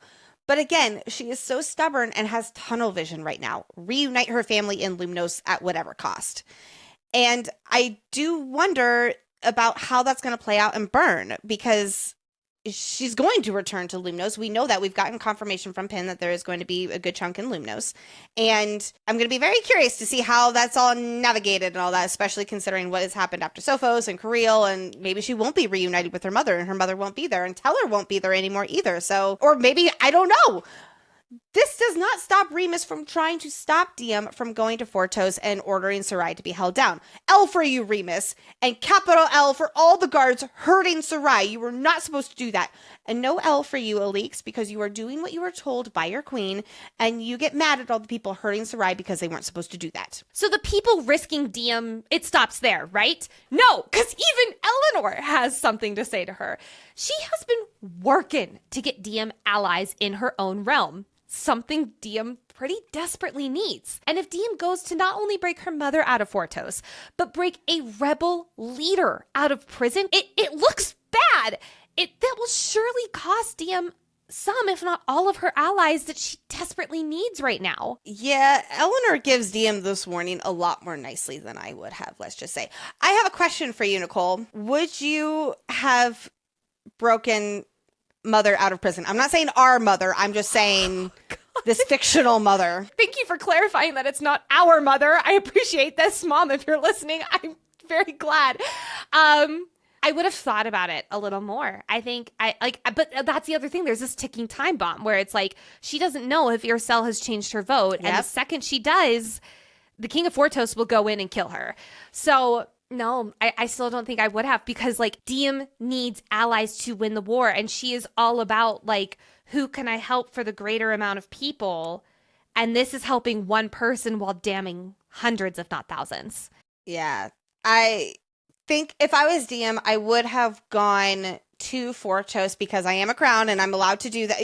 She has some good reasoning that we'll talk about here soon. But as far as straight up breaking her mother out of prison, it's more of like, I would need more information before making that big impulse. Yeah. I would have gone to Fortos, talked to mom, see if I could, not our mom, talk to orally, see if I can get some more answers as to like what's really going on here. But I will say this, it's Diya. If she even just did that, she would have seen her mother and the conditions she was living in and she would have thrown her out. Which is fair. Fair, yeah. Anyway. There's no winning in this situation is the bottom line. Yeah. So, that's the end of the risks, right? Right? No, because there's still more. Diya is also under an edict from the other crowns. They have summoned her to be questioned under the, very plausible outcome that they believe that she was sided with the Guardians in the Kareel attack. And on top of that, going to any realm at this point is just not a safe idea because crowns need to be invited. Now, I do love that your cell has given her that training, if you will, where it's like a crown has no authority over other crowns, which just basically negates that whole, if you're in another realm uninvited, you can be killed. And I just love that. Anyway, so let's also not forget that Fortos has an entire vault of Godstone weapons at their disposal, which Luther was just cured from a Godstone wound. So have I made myself clear? This is a risk. So here is Diya's half-baked plan. As a crown, she has the right to see her mother. Once Diya can confirm Orly is alive, she will pretend to leave for Lumnos. Then she'll sneak back into the prison later tonight. And that's her plan. Girl, the oven is not even preheated yet, let alone a half-baked plan. Diya and Luther land with Sarai in the middle of Fortos' training field, and she demands to see the king. Not subtle whatsoever, but I do get her reasoning. She does not want to show that she has anything to hide or be afraid of. And soon enough, the king of Fortos arrives. Boo, you suck, king of Fortos. He may accuse Diya of coming here without an invitation, which, remember, he can kill her on sight for. But Diya's like, yeah, I do have an invitation because the soldiers in Lumnos said that this king wants to talk to her. I know we've been giving Diya a bit of a hard time for her almost preheated oven plan earlier, but this is a smart workaround. Risky, but still smart with how she leveraged the soldiers' confrontation back in Lumnos to her advantage here in Fortos. She's still holding on to what your cell told her too. A crown answers to no one, not even another crown. The Fortos king is a massively built man, over-swollen with muscle and no neck. Fortos values strength more than anything. Makes sense, considering the Latin root for strength is fort. And based off what the king says with how he used to be called Child 1593-30, that does indeed give us some more insight into how at least descended men are raised in this realm. They are soldiers, not treated like actual people. I have a lot of questions around the Fortos culture after this revelation, but I'll save that for another time. So we can see how giant of a man this king is. But what's interesting is that his aura is weaker than Luther's. That's two crowns now, Igneos and Fortos, who are noticeably weaker than Luther, who is not a crown. Igneos and Fortos are also two realms that do not think highly of the mortals, though Fortos does see the use in mortals, but that's not to be mistaken with compassion or acceptance whatsoever. It reminds me of what your cell said about how Father Umbros tells her quite a bit because she treats the mortals well. Could there be a correlation with their powers too? And your cell has more mortal blood in her lineage than these two tough guys. This is a little bit of a stretch, but I just really do believe that bloodlines will be a big part in Burn, with how the half-mortals often seem to be more powerful, for instance, or the more diluted across generations, the less powerful the descended are. Here I was just thinking that those were the two male leaders that we've come across, and it's just very on brand that they think that they're so much more powerful and the females are much quieter about being powerful, but they're powerfuler. Yes, indeed. Anyway, into the prison we go. Down and down and down they go until they finally reach a glittering black gate with a long vaulted hallway behind it. We know from the King of Fortos that there has never been an escape from this prison, and here we can see why. One, the gate is only openable by bloodlock. So the King of Fortos, or anyone who has his blood that he willingly gave, can enter the prison. I would assume this gate is not opened very often for that reason. Yeah. Then glittering black of the gate means that it is Godstone. It repels magic, which isn't much of an issue due to the insane amounts of flame root they are giving the descended prisoners. So much so that they are docile, emotionless, and so very weak. Oh, that just hurts my heart. But also Godstone is impenetrable, so they wouldn't be able to break it to get out. Then, of course, there's the state of the prisoners. Like I mentioned, in addition to being drugged far beyond anything that Diya was ever given with the flame root, they are also beaten, tortured, broken, and in at least one instance that we see, rehealed to be unable to walk. And that is only the descended cells. Then there's the mortal ones. Because yes, our us versus them theme continues even in the prison. Each one of the prison bars here is made out of iron, not Godstone. Then there are buckets of overflowing waste. The room is freezing and each prisoner only has thin clothing and no blankets. But don't worry, they at least keep the families together. This is my first official annihilating L for the King of Fortos. And even that does not feel like enough of a harsh smiting for inhumane still does not even feel harsh enough for these horrific conditions the prisoners are living in. And as we'll learn, many of these mortals in the cells were captured in rebel camps, and many of the descended in this prison were caught trying to help the mortals. Then, the moment we've been waiting 2.5 books for is finally here. And no, Nicole, it's not Luther and Diya bangity bang yet. We hear a voice say, Diya? A voice that Diya knows as well as her own. She is finally reunited with her mother, Aurelie Bellator. And oh boy, are we all about to have some mixed emotions about Aurelie officially entering the main story. Diya is beside herself with relief that her mother is here and alive, and this is real. She's been in limbo for months, almost a year now, and she has missed her mother terribly, which is completely understandable. The weight that she's been carrying about whether her mother is alive or not, if she'll ever see her again, she can feel it finally lift. And yes, they are in a major pickle right now. Yes, Aurelie is a complex character who we have our work cut out with analyzing. But here in this moment, I am so happy for Diya and that after everything she's been through, she is reunited with her mother, the person she has been so desperate to see since the beginning of our story. It becomes quickly clear to Diya that Aurelie has been in not the greatest conditions. She has been, plainly put it, tortured. And as the king states, it's his, quote, moral obligation. She knows vital information on the Guardians that could stop a war and save thousands of lives. I do not condone what happened to Aurelie, let me be very clear. And she is the leader of the Guardians. Being tortured in these circumstances, not exactly a surprise. Especially really, given what we know about the King of Fortos and these conditions here. Nope, not at all. Aurelie's voice is hoarse. Her coppery red hair is hacked off into choppy bits, and it's dark with filth, and she can't even lift her hand off the floor. Plus, she has blood still on her face, coating her swollen shut eye and half-bent nose. It takes 2 others lifting Aurelie up for her to stand, if you can even call it that, and even just that moment to lift her up causes her to cry out in pain. Poor Aurelie! The king also tried to get the Guardians that are also in the cell area to turn against Aurelie, saying that she betrayed them, but they trust her and know her better than that. I want us to keep this in mind as we head into Burn, especially with this group of mortals who will soon be sympathetic to Diya's cause, and Aurelie starting to lose her credibility with the Guardians. Yes. As Diya sneakily throws her healing magic into her mother, she can also sense Aurelie's internal wounds. Broken bones galore, a punctured lung, a shattered knee, her back has been slashed to ribbons, and one tooth is missing and another loose. It's so fortunate that Diya is able to heal her, especially without the king knowing, but wow, Fortos! Again, she is the leader of the Guardians, but you fucking suck, bro. Within just a few minutes of being on the page with Aurelie, we can pick up a lot on how she views her daughter. First, I should say that yes, it makes sense for her to be relieved to see her daughter again.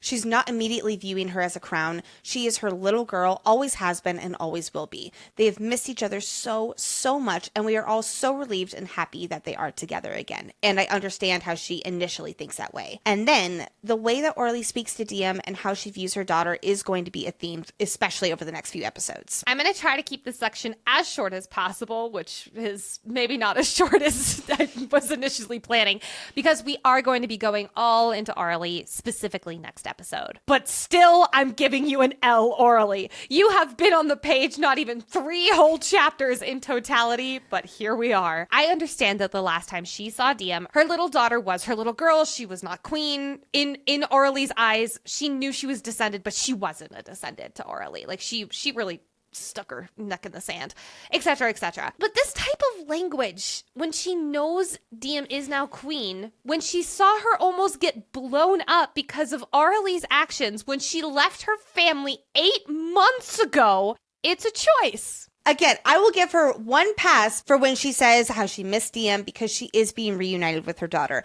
But then she turns to the other mortals and is like, I want time alone with my little girl. And that's when it's like, okay, Orally, a lot has changed. And like, you can call Diya in your initial thing, you know, like you call it demeans her. It makes her seem small and childish and naive. Yes. And then Orally says, it's only been a few months. No, it hasn't, Orally. It's been almost a year. Girl, you kept count on the island. You know it's been almost 8 months before the bombs went off, and then it's been another month almost since she's been captured. I know Orally is a little out of touch with reality. Obviously, that's putting it very mildly. She does not know about Andre or everything that Diya has endured as queen. But I still believe that this could have been handled better. Like, that whole thing she just said could have just been wiped away. Especially when Diya's like, it's okay, Mom. It's been almost a year. And it's like, yeah, Orally. Yeah. Well, and Orally thinks that part of her torture were the things said about her family, specifically Andre, and she can't believe that he's actually dead. Very sadly, Diya does have to confirm this. Again, we'll get more into this next episode, but my heart does hurt for Orally that she just received confirmation her husband, who she loved with all her heart, is gone. And after her initial breakdown, she's going to have to get up and compartmentalize her grief. Speaking of things that could have been handled better, when Orally and Diya are alone when they're able to chat behind the Godstone door, Orally refuses to acknowledge Diya as a descended. Yes, Orally wanted to give Diya a normal life. She did know she was descended, and in doing so, she did put her own head in the sand. But cat's out of the bag, Orally. She's got a crown on her head. I love this line because it sums Orally's mindset and Diya's life up so well. Quote, I may have thought it hadn't occurred to her until this very moment what she'd raised. Well, and then there's that word, what she raised. Diya's language goes back to that of when she first learned that she was a descended. And it goes back into that other, this like untouchable, tainted other that is descended. And that just like, it hurts my heart that in 2 seconds of talking to her mom, she's already experiencing that again. But then Orally says, Luther is expendable because he's a descended. Ow! Only to realize that that's not the thing to say to your daughter who's a descendant. And also, not to mention, that is not the way to treat your allies, Orally, especially considering how obvious it is that he is here with Diya to help break you out. And here you are saying, it's okay, he can die. We'll get out of here. Oh my God. And then Orally diminishes her daughter's powers, and not even powers like magical powers. I'll even say just like prowess by saying, quote, Diya, this isn't like the games you and Teller played as children. This is real. Lives are at stake. Really, Mom? Really? It's like she's saying, that's cute, honey, but the guardians, the adults here, have it under control. Did you really have it under control on the island when you all blew up a crown and got all captured? And it looks like I'm here saving your asses right now. Again, we will be discussing this at length next episode with probably just as much gusto. But right off the bat, we see Orally's priorities, and her faith is in the guardians. Full stop. Eventually, the Fortos King allows Orally to leave the prison cell under his watchful eye so she and Diya can speak. And the moment here, it's kind of like, why is he letting them do this? But I think it's because he hopes exactly what happens, that Orally tries to escape, or Diya messes up somehow so he can kill her too. He may not be able to kill either of them unprovoked right now, but if they step out of line, which it's Orally and Diya, that's inevitable, he has every right to send them to their death, like right then and there. Once Diya and Orally are escorted into a Godstone sealed room, leaving Luther outside with the Fortos King, we have a new development. 2 messenger hawks have arrived with instructions to be delivered to the king directly. Well, shit, this is bad. One is from the Queen of Arboros, assumably with her answer, finally, about whether to execute Orly or not. Diya, like the king, assumes that this vote is the final one needed against Orly, since they think the Arboros queen was also kidnapped by the Guardians and held hostage. They have no idea that she's been working with them and it was all staged. Do we ever find out what this messenger hawk actually says from the Arboros queen? I'm very curious about that. I was kicking myself that I was reading this last night and I was like, dang it, that would have been such a good phone a pen. No, we don't know. So I am assuming, though, it was her not saying voting in Orly's execution. I wonder if it was her saying that she's alive. I don't know if she would want to draw any attention to that.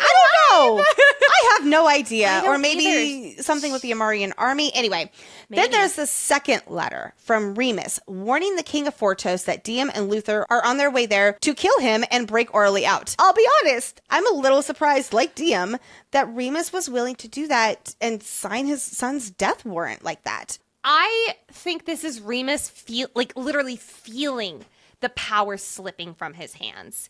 He can feel Diya now. She was back in Lumnos. She's taking action. She's ready to kick him off his throne, so to speak. And he's now trying to grasp at whatever he can and taking this big type of action to ideally wipe her off the map. Even if it means his son is part of the casualties, I don't think is something that Remus wouldn't do. Along these same lines here, Remus is also determined to keep his power and keep his realm as peaceful as possible, which means not letting Diya get away with breaking her mother out. And if he gets ahead of this by betraying them, then Lumnos as a whole will not be Fortos' target. It proves Diya was acting rogue. So, with this new development of the Messenger Hawks, change of plans cannot wait until later tonight with that very well-developed plan, right? Gotta get Orly out of this prison right now. Diya and Orly may be in a Godstone fortified interrogation room, but Luther is out with the king, who is now slowly killing Luther. Which, sir? No! Stop it! Diya needs to get to her prince. She just got him out of death's door. But with the Godstone nature doing its job, other than her just not being able to use her magic, she's not able to penetrate it, it's also doing something funky with her emotions. The longer she touches the Godstone door, the more bleaker her emotions start to become. They bubble to the surface in hatred, anger, sorrow, gloom. It feels like death and wrongness given tangible form. I'm doing what you were doing earlier, and I'm waving my hands here, and I'm saying something's here. It makes her emotions rise, almost like they're negatively bubbling up to the surface. That feels like it's almost the opposite of flame root, which I think is interesting. But then the wrongness and death given tangible form is just fucking fascinating. I can't wait to learn more about this. Hearing the grunts of pain and smell of Luther actively dying, Diya launches her godhood into action, telling her to fight. Hurling a blast of light at the door, it does nothing but shatter into splinters on impact, ricocheting in white-hot sparks around the cell. That's terrifying, so that's not gonna work. Let me remind you that Luther is actively dying outside, and Fortos is just all but doing a jig around his dying body on the other side of the door, tapping into now instead her Umbros, and all the while, Orly is standing in front of this door being like, it's okay, DM, he's just a descended prince, let him die. So, tapping into her Umbros magic, Diya forces her mother to move out of the way with her voice demanding, move. And move, mom, get out the way. It works. But with Orly now out of the way, Diya's godhood is now saying, destroy. And unlike every time before, Diya does not surrender here to her silvery magic. Instead, her heart does it all on her own. I love this because I feel like it's a step in the direction of Diya being able to control her super cool silvery powers, not just as a reaction, but instead control it on purpose. We're not there yet, obviously, but it's closer. And then the same odd, destructive, silvery light bursts from her skin. Diya hones in on its essence. The magic isn't like her usual magic, the stuff that comes from her godhood. No, this power, this silvery power, is imbued into her blood itself. I literally just have a row of exclamation points written in the outline here. Oh my God, we need to talk about this. I think this is the biggest clue that we have that this is from Diya's kindred magic, not the Lumnos magic, right? Right, yes. So it brings me right back to what yourself said this war was going to be a battle over. Yes! Kindred blood. And so, yes, because her godhood is the realm that she's associated with, right? Her terra mare, which is Omnos. And then her blood, like that kindred, that is something completely new and different that nobody else has. So then, when the silvery light brushes against the toxin godstone, it does not cower. It merges. Her silvery light power merges with the godstone, the material that only the kindred can make. And quote, I thought I'd been destroying the godstone, but it was never destruction. It was balance. There's that magic word, balance. Death equals godstone, life equals balance. Something along these lines. In the center of this silvery glow, Diya feels this preternatural wisdom. Shouts to Jess on that pred watch. Quote, a glimpse from the gods themselves at the truth too pure for human minds to understand. Kindred! This is Kindred Diyam's internal knowing saying, hey, the humans, they can't know. The humans, they can't know. But you, a Kindred, you can know. But just as quickly as the understanding dawns on her that this balance is the key to everything, it then goes away. Like an answer she was not meant to know. Quote, not until my soul has been judged.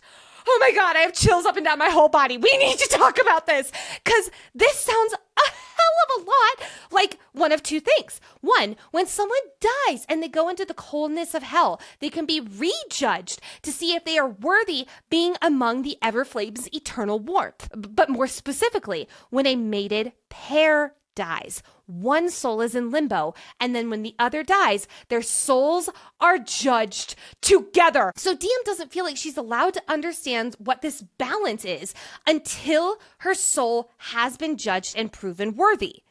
But if her and Luther are mates by the end of this book, that means that not only she has to be judged and proven worthy, they both do. Because if they're mates, which we strongly assume they are, they have to be judged as one soul together. So does this mean, oh my God, that they're both going to have to die in order to understand what this balance is, in order to finally be let in on this secret? That they'll both have to be judged in order to be proven worthy. Oh my God! I love how you were holding your hair. I'm even wondering if this honing in on the essence of this magic within her, not her godhood, but what flows through her blood, which we again strongly believe is directly tied to the kindred, if it is her connecting with the kindred part of herself, where she's unknowingly almost about to tap into this ancient wisdom, but she's not there quite yet. And I also wonder if Ophiuchi is not able to tap into this balance because all he cares about is destruction and death. This whole passage here in this chapter, as Diyam's power is imbued in her blood instead of in her godhood, merging with the godstone feels extremely important for the rest of the story, as Nicole has very well articulated here, and part of what she will have to seek out within herself and what she is magically capable of. The balance of life and death. Anyway, here I am waving my hands in the air like, this means something, but I don't entirely know what yet. I'm waving my hands in the air and I really, really care. See, I feel like this is a clear and direct sign that in order to understand the balance, this thing that is going to be a huge, huge theme in the final episodes of Heat, in order for her to understand what that is, she will have to pay the ultimate price. She will have to die and have her soul be judged. But that also means Luther will have to die and have his soul be judged. So there goes my Luther is totally safe and not at all in danger. I don't know if I'm quite there yet. I think that it's a little bit more about the magic within her versus dying. Oh, okay. Interesting. We've just seen it too many times with after someone dies, they have to be judged. What if she can be judged when she takes the Rosebane? I hope so, but then where would the ultimate price come in? I am leaning more and more toward she will die. I do think that she's going to come back, though. Yes, There's same. just so much foreshadowing for this. And I don't know if it means that her and Luther will have to go. What if it's like Luther who brings her, like pulls her back, or I don't know, something. Could. Yeah. Well, like especially Luther if they are possible doesn't matter anymore. well, I mean, especially if they are two parts of one soul, like then him being able to pull her back could be like his soul pulling her back into life or something like that. I Yes. agree with you that I don't think they're both going to die. Or it goes back to the bonded bargain where she's like, take me instead, but leave Luther. And once when they're two halves of the same whole, something with all of that. We're going to put a pin in that, but that's really good, sis. Wow. All of this to say, Diya poofs the Godstone door away, just like her magic merges into it, just like she did with the Godstone weapons back in Lumnos. And the king is naturally like, what the fuck? As she runs over to heal Luther. Thank God, crisis averted. Once again, Luther's heart has been the only organ spared when the king was literally killing him from the inside.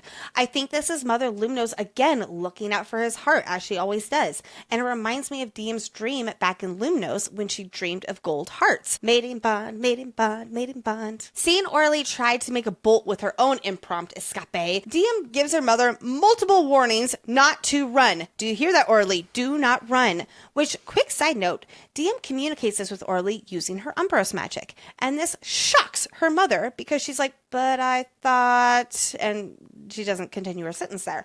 I'm guessing her mother assumed Diya's father was Lumnos because she knew that Diya had light and shadow magic after she turned 10.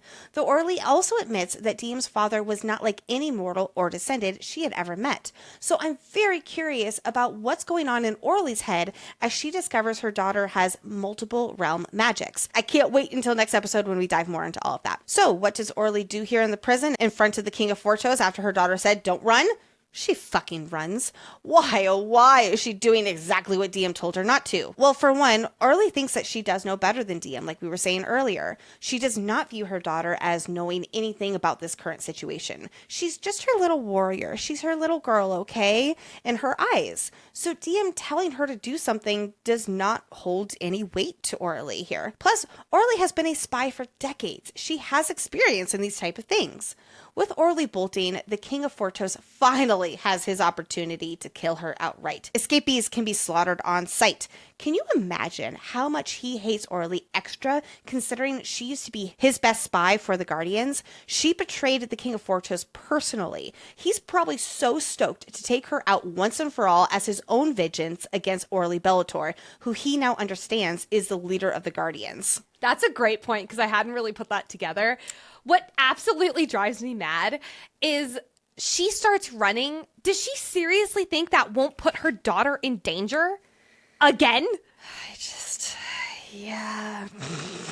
Well, since Orly decided to run away and the king wants to kill her for it, it looks like Diya has no choice now but to fight the king. Good job, Orly. Way to pick the Guardians over your family fucking again. Anyway... Can you tell I'm going to have some really strong feelings about Orly next episode? Oh my god. Using her magic to conjure a long dark sword, Diya blocks the king's attack with only a violent ripple that rocks through her arm before the blade bounces away. And shit, he's strong and dangerously skilled. The king of the army? Who would have thought? The two crowns dance in a violent tantrum, trading parries and thrusts.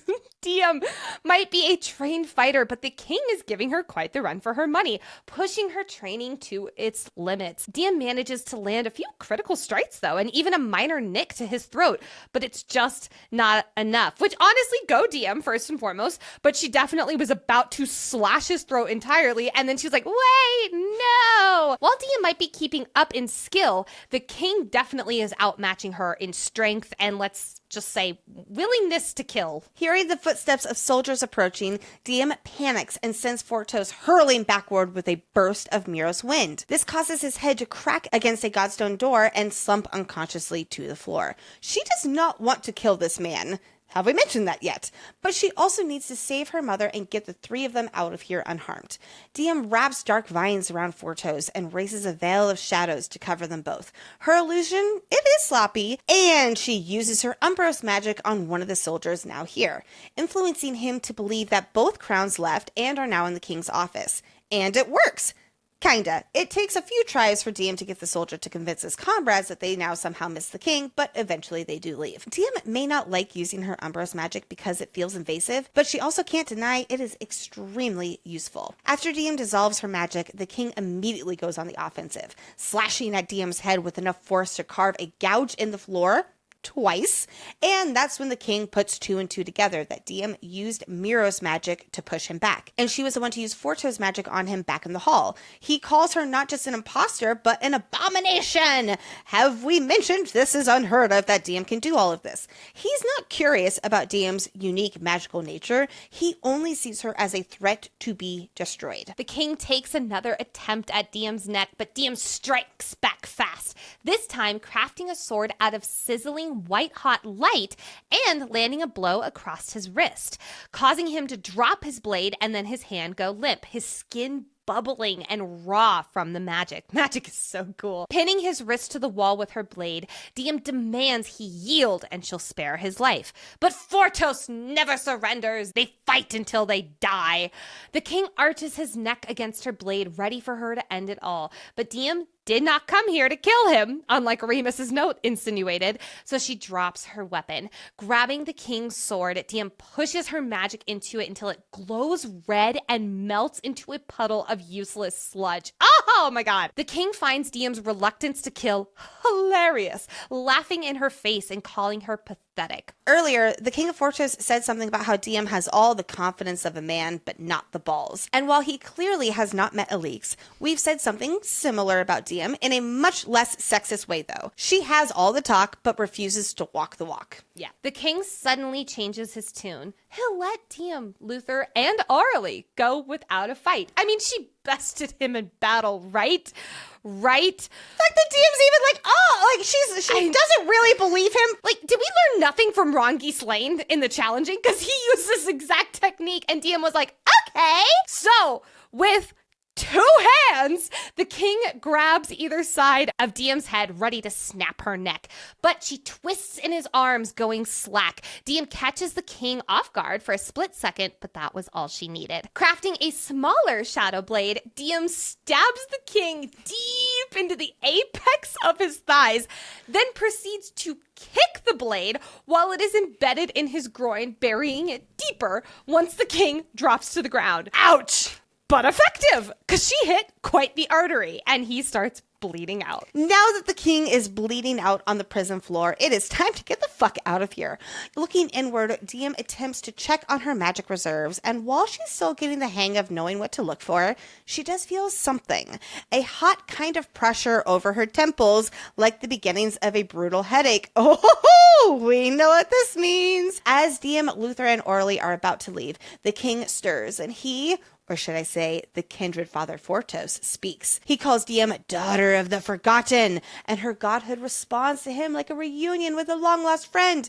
The king's skin begins to glow, the scarlet of his eyes fading to a churning smoky gray. Smoky gray, you say? Like the kindred eyes? Fuck, I love this so much. Again, he speaks, telling Diem this is a choice Father Fortos has never made before, and it's not an easy one for him, nor will it be easy for Diem. Checks out, and reminds me of what Father Umbros has told Yourcell about Diem as well, that the next crown will be her greatest adversary, that this is not going to be an easy path for Diem as she becomes the crown of these realms. The pressure in Diem's head increases sharply. Her senses feel heightened and overtaxed. The stifling air around them becomes a sea of liquid fire that her lungs can't quite draw in. When Diem asks him, what choice? It's her godhood that responds, screaming and shouting, whispering and singing, all at once in a language Diem doesn't know. Okay, I have to ask, is this a kindred's language? Yes. Like the same language that's on the scroll work and the weapon that she will have in Sophos, the same one in her visions.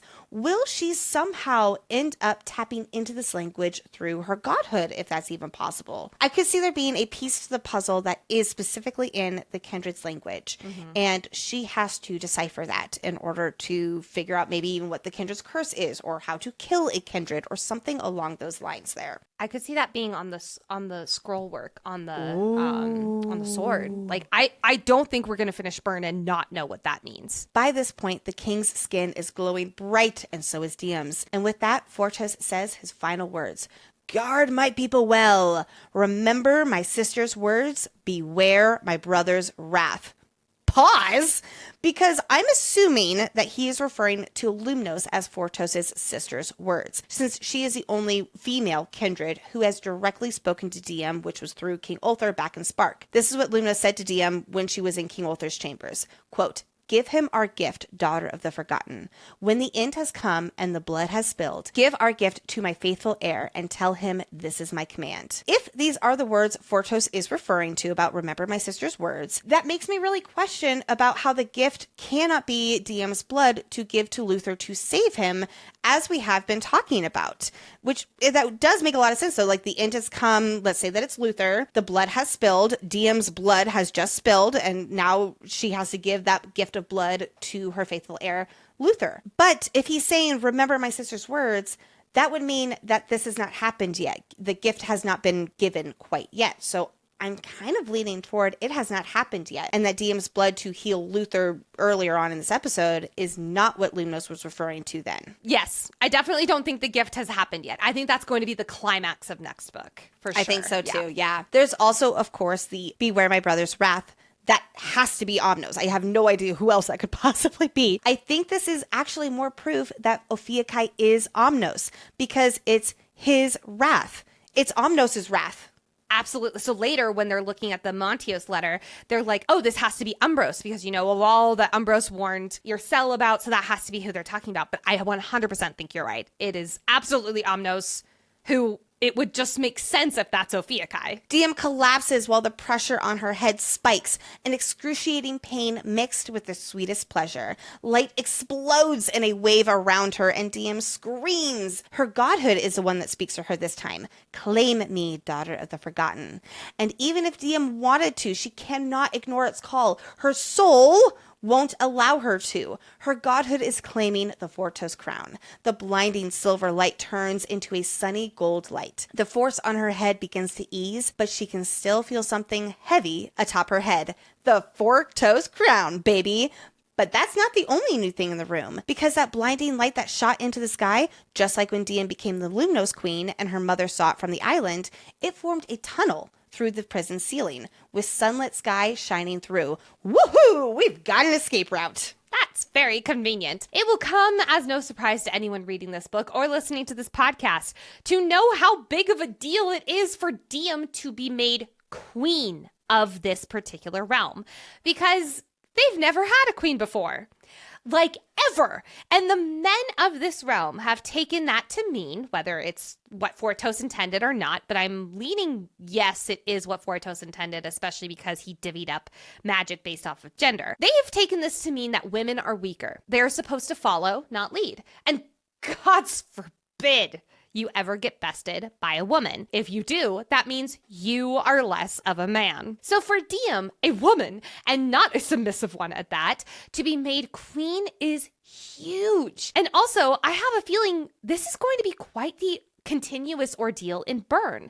The realm of Fortos will not follow her, for the most part, as we will see later this episode. So add this to the realms that Diem has no power over despite being its queen. Really, she's only got Montios in the bag as of right now, considering Umbros is not doing so hot. But I could also see her using this to her advantage. Without a clear ruler, who knows what's going to be happening in Fortos' next book, especially because they're out not only a king, but also the highest commander. So if she also has the power to tap into the foraging magic, though, she would also be able to take away all the men's killing power, which would be such a cool use of that magic, and may not also be the worst thing. I'm actually super pro Diem doing this at some point. Also, thinking about how the kindred Fortos, how he did make this decision, it really is all the kindred, besides Omnos, unanimously rallying behind Diem. And obviously we have not heard about, Igneos or Sophos or any of them, but we can gather what would happen there. And if Fortos, who was very anti-women being in power and women having his crown, for him to agree to this, I'll call it, That's a big deal. That shows how unanimous the Kindred truly are in this. But we got to talk about how this is a second crown for Diya. Technically, it's a third, but she does not know that yet. Now her crown has another peak. So she has 3 peaks, one for each realm, one for each crown. And woven among the thorny, star-dotted vines and glittering crystal is a ring of throbbing, tangled veins. Diya has barely been able to wrap her head around being queen of one realm. Now she's the queen of 2? She's kind of freaking out with this new, completely unexpected responsibility. She can't even rule one realm right. Now she's in charge of Fortos too, and that has never had a woman queen? Talk about an uphill battle there. This is the moment that Luther is truly realizing how much bigger Diya is than even he ever imagined. He's picking up that she will be the ruler of all Amarian. And, he thinks about in her vision with the crown that looks so different. He has seen this in real time play out now. And of course, he says this line that you may not be the queen anyone expected, but you are the queen they need. This is exactly what the Kindred believe about Diya too, to right the wrongs and reshape this world. Yes, this is big and scary change, but just because it's unknown and painful doesn't mean it's a failure. I want to say this line from Luther to you, our listeners. Quote, "Don't mistake the pain of change for failure." In other words, you can do the big scary thing. If it feels that way, it's okay. And it doesn't mean you failed at all. Keep going. You can do this. This turn of events gives Diya quite the opportunity, though. Diya knows a war is coming. I mean, for the most part, it's already here, really. And she does not have very many allies, let alone an army. And while maybe she'll be able to tap into the army of Fortos. Again, that's a big maybe, because we definitely don't think so given their stance on women in power. She does, at the end of the day, need more people on her side. So who best than those who have been wronged, tortured, and beaten by the Descended? Looks like it's time for a prison heist. But note, not just the mortals or the guardians. You hear that, RLE? No, all the prisoners who are willing to remake this world. Is it with complete trust and no hesitations or fear? Of course not. After all, while breaking out the mortals, they don't exactly sound against the Vance-like Guardian mission of killing every single Descended. But as Diya states, do you think they're going to stop at just the Descended? Because what happens when they deem anyone who is different of unworthy of living on the same soil, be it race, gender, who they love, and who they worship? What happens when the bloodlust goes beyond just the Descended? When will enough be enough? And well, that shuts up the agreements right then and there. The divide of these two peoples needs to be over, starting with this prison break. It's time to fight for a world in which all are equal. No more hate being the guiding light. Instead, let it be love, fairness, and balance driving them forward. It sounds a hell of a lot better and more productive of a focus if you ask me. Side note, I love the moment early in chapter 56, jumping ahead a little bit, where Diya notes how the horses they've commandeered in their prison break have mortals at the reins to, steer and guide, and the Descended on the back with their hands free to wield with magic. It is so much trust, but it's mortals and Descended working together in their strengths. This is what we're talking about, people. I envision so much of this working together in Burn. Like, I really, really see this being the central theme of Burn. And I think our hearts could use it. Pen, help us, please. Pen, seriously. One of the things that whenever I read the Fortos section before the deep dive, I always kind of forgot about it. I always brushed over it a little. But doing this section in the deep dive, I was like, I think that this is giving us some of the biggest thematic foreshadowing for Burn, which just gives me so much chills. I love it. This is really setting up for the themes that we will see in Burn, while in Sophos, it's really focused more on the lore that we will see in Burn. Yes. Exactly. But we got to break out these prisoners first, and it's going to be real hard with the state they're in. But wait a second, because we have a special healer. Not only does Diya physically heal the prisoners, which I love how she uses her healer skills combined with her magic to be an absolute expert here, she also miraculously figures out how to eliminate the effects of flame root that all the Descended are drugged with. Holy shit! Letting her magic rush into Ennis, the Arboros Descended, whose legs she just healed, Diya turns her magic's focus onto his blood. There's that blood again. She can feel the flame root flowing in his veins, but like the Godstone toxin, her magic fizzles at its touch. Considering we wonder if the flame root is connected to the Everflame, I find this really interesting that it has a similar effect with magic as Godstone does. But with the strange silvery light, things are different. She is beginning to understand this other magic that she has that demands balance. So this is not her Fortos healing like with the physical injuries. This is her unique magic that can conquer the flame root in the descended systems. Again, I believe that's what this magic is, the balance of life and death, perhaps even kindred and mortal, hot and cold like she continually experiences. I'm just going to quote this next passage because it is so cool, and I can't help but think of the Everflame's undying fire and how DM represents the Everflame, that undying fire. Quote, "A light burned frail within me, like the last smoldering ember of a long extinguished fire. I held it close, cupped within my hand, the blow of my breath keeping its stubborn glow alive. I let my magic be its vessel and carry a spark through my palms. The moment it hit Ennis's skin, he illuminated with a fleeting burst of silver light." We at Fantasy Fangirls are convinced that some of these characters from the Fortos prison will make another appearance in the next book. So let's highlight the few names that we do know. We have Runa, a mortal woman who wants to believe DM can lead them into a life of peace someday, even if she's hesitant after everything that's happened. Is she a guardian? I'm assuming so, I assume so. but I don't think a high-ranking one. Yeah, that's what I'm thinking. Yeah, I think that most of them are guardians, actually, because they were found in rebel camps and stuff like that. So yes, she is a guardian, but like you said, not a high-ranking one. And then, of course, we have Ennis, who we've been talking about, the Arboros descended, who before DM healed him, had not been able to walk while in this prison for decades. He got caught by the army when helping mortals get out of Fortos. So do you want to know something interesting, Lexi? Always. I thought it would be fun to look up the meaning behind these two names, Runa and Ennis. And do you want to know what they mean? Tell me. Runa means secret lore or moon.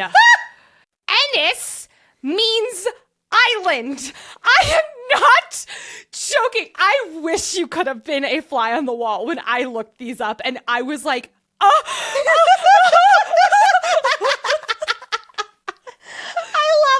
Also, I am totally shipping these two. Like, they even get a little blush and all. Oh my God, I'm shipping them. So hard. Absolutely. But I'm like, I am convinced they are going to be major players next book. Maybe not major like Terran or Leaks or stuff like that, but like major, like they're going to be part of DM's army. We are going to want to know these two names. And Moon and Island, are you fucking kidding me? Well, I'll even say secret lore too. I love how that's not as exciting as Moon, Lexi.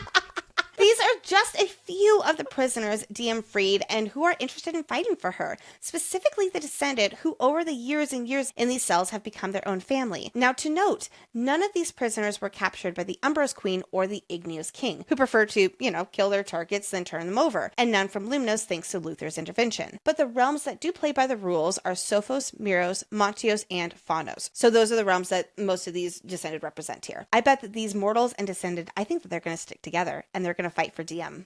And they're going to be like the first real example, besides Umbros, I'll say, of them really and truly working together and collaborating together. Yes. DM will be proving to these mortal prisoners too that she is worthy of fighting for, and that it is possible for them to work with the descended. Again, I'm jumping ahead a little bit here, but DM will leave them with saying, when they're ready to fight, come find her. Maybe they'll find Luther first while DM is stranded on Creel. I'm not sure, but yeah. I could also see DM like finding Luther and then all of these people just like show up behind her back and she's like, I've been busy. Like, I doubt it though. With everyone freed, it is time to get the fuck out of here. With the assistance of the Arboros descended, they make ropey roots, like almost like a ladder, for them to climb out of that little hole that DM made in the ceiling earlier. DM first though, surely. It can't be that bad.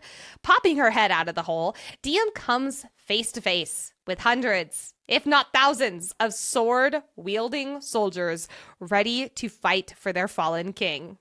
Well, shit. It is that bad. With only having seen the blinding light after the king's death, paired with the fact that DM, another crown, crawled up out of the hole, and Remus sending a warning that DM went to Fortos with the intent to kill the king, the soldiers are ready to put DM behind bars at a minimum. The High General gives DM an ultimatum turn herself in now and she won't be killed. They'll designate her a prisoner of the crown and she'll have to beg them for her life. Needing to give the prisoners time to escape, DM throws out a wave of shadows, creating a wall to protect the prisoners as they tumble out of the hole. With the help of Sarai and her dragonfire, DM is able to hold the soldiers back long enough for the prisoners to get a head start. Taking a gamble, DM pretends to run out of magic, smart move by the way, and mocks the High General's pride, asking if he's afraid of one weak little woman. Ha! She sure knows how to get under his skin, because that does indeed get him hook, line, and sinker. Switching to hand-to-hand combat, DM goes head-to-head with the general. Throwing her arm out, DM uses her Fortos magic to cause the nearby horses to rear up and buck their riders off, but this leaves a perfect opening for the general to land a blow to DM's ribs. DM tells Sarai to hold her position, but the general's too perceptive and picks up that something isn't right and commands the descended to stop attacking DM with their magic. Their magic against her, weirdly, is not working, so he sends in the mortal soldiers instead. Well, shit, they found her weakness. Remember when your cell was like, are you willing to do anything, even kill, and you are going to be your biggest adversary? She at least said her new crown would be the biggest adversary, but we know that's DM. Here we are. This is the adversary comment coming in full stop. I do not think DM's inability to kill necessarily means that she's an adversary to herself, but it is this weakness that others are going to exploit a lot. And that's how she's going to keep getting in her own way. DM has been concealing her crown because, well, she's been accused rightly of killing the king of Fortos, and these soldiers would not be too happy to learn that she is now queen. But with the High General sending in mortal soldiers to go up against her, she has to change tactics. She would rather reveal herself as the new Fortos crown than harm these mortals just doing their job. DM reveals the crown atop her head, though it doesn't quite have the convincing effect she might have hoped for. For one, that's not their Fortos crown. It's infused with Lumnos and, little does DM know, Montios. And she's a woman. Father Fortos would never choose a woman to rule. These Fortos men are like, well, this must be a trick. Honestly, fair assumption. Being the crown of two realms is positively unheard of. Okay, so if it's a trick, who then opened the bloodwalks? And how does she have the power of the Fortos death? But these guys don't care. They will not accept her as their queen. Like you mentioned this earlier, it makes me curious about how this is all going to go down and burn, because I do not think the sentiment is going to change. Fortos will never accept a unique crown like her. They love their misogynistic rules. I will point out, however, there were several mortal soldiers who almost started to bow. So I could see them changing sides. But the descended in Fortos, I don't think, at least by the majority, they're going to join DM by any means. But again, that's where it goes back to, imagine how cool it would be if she tapped into the forging magic and nixed their power. So then it's like they can't fight her. That's what I would do if I was DM. I don't know if she can do that if they're in their home territory, but outside of their home territory, she certainly could. True. But I'm thinking back in Lumnos when all that is descended were attacking her, and I know that we kind of had to skip over quite a lot because there's 200 pages to cover in this episode. That some of them did, of course, have like the hate and all of that for her, but some were just scared and they wanted to go home. Yeah. So I wonder if she taps into their better nature. And I think that the Amarian army might divide.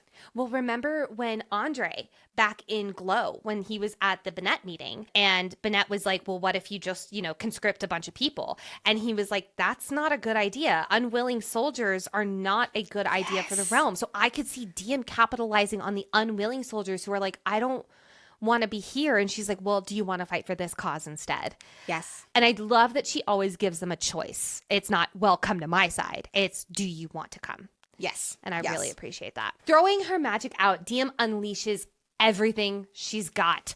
Thrashing vines mixed with watery torrents, patches of slippery ice spun with bursts of churning air, while DM fights desperately to push the mortals back without taking their lives. Her godhood hisses a plea to ignite a bonfire of sinew and blood.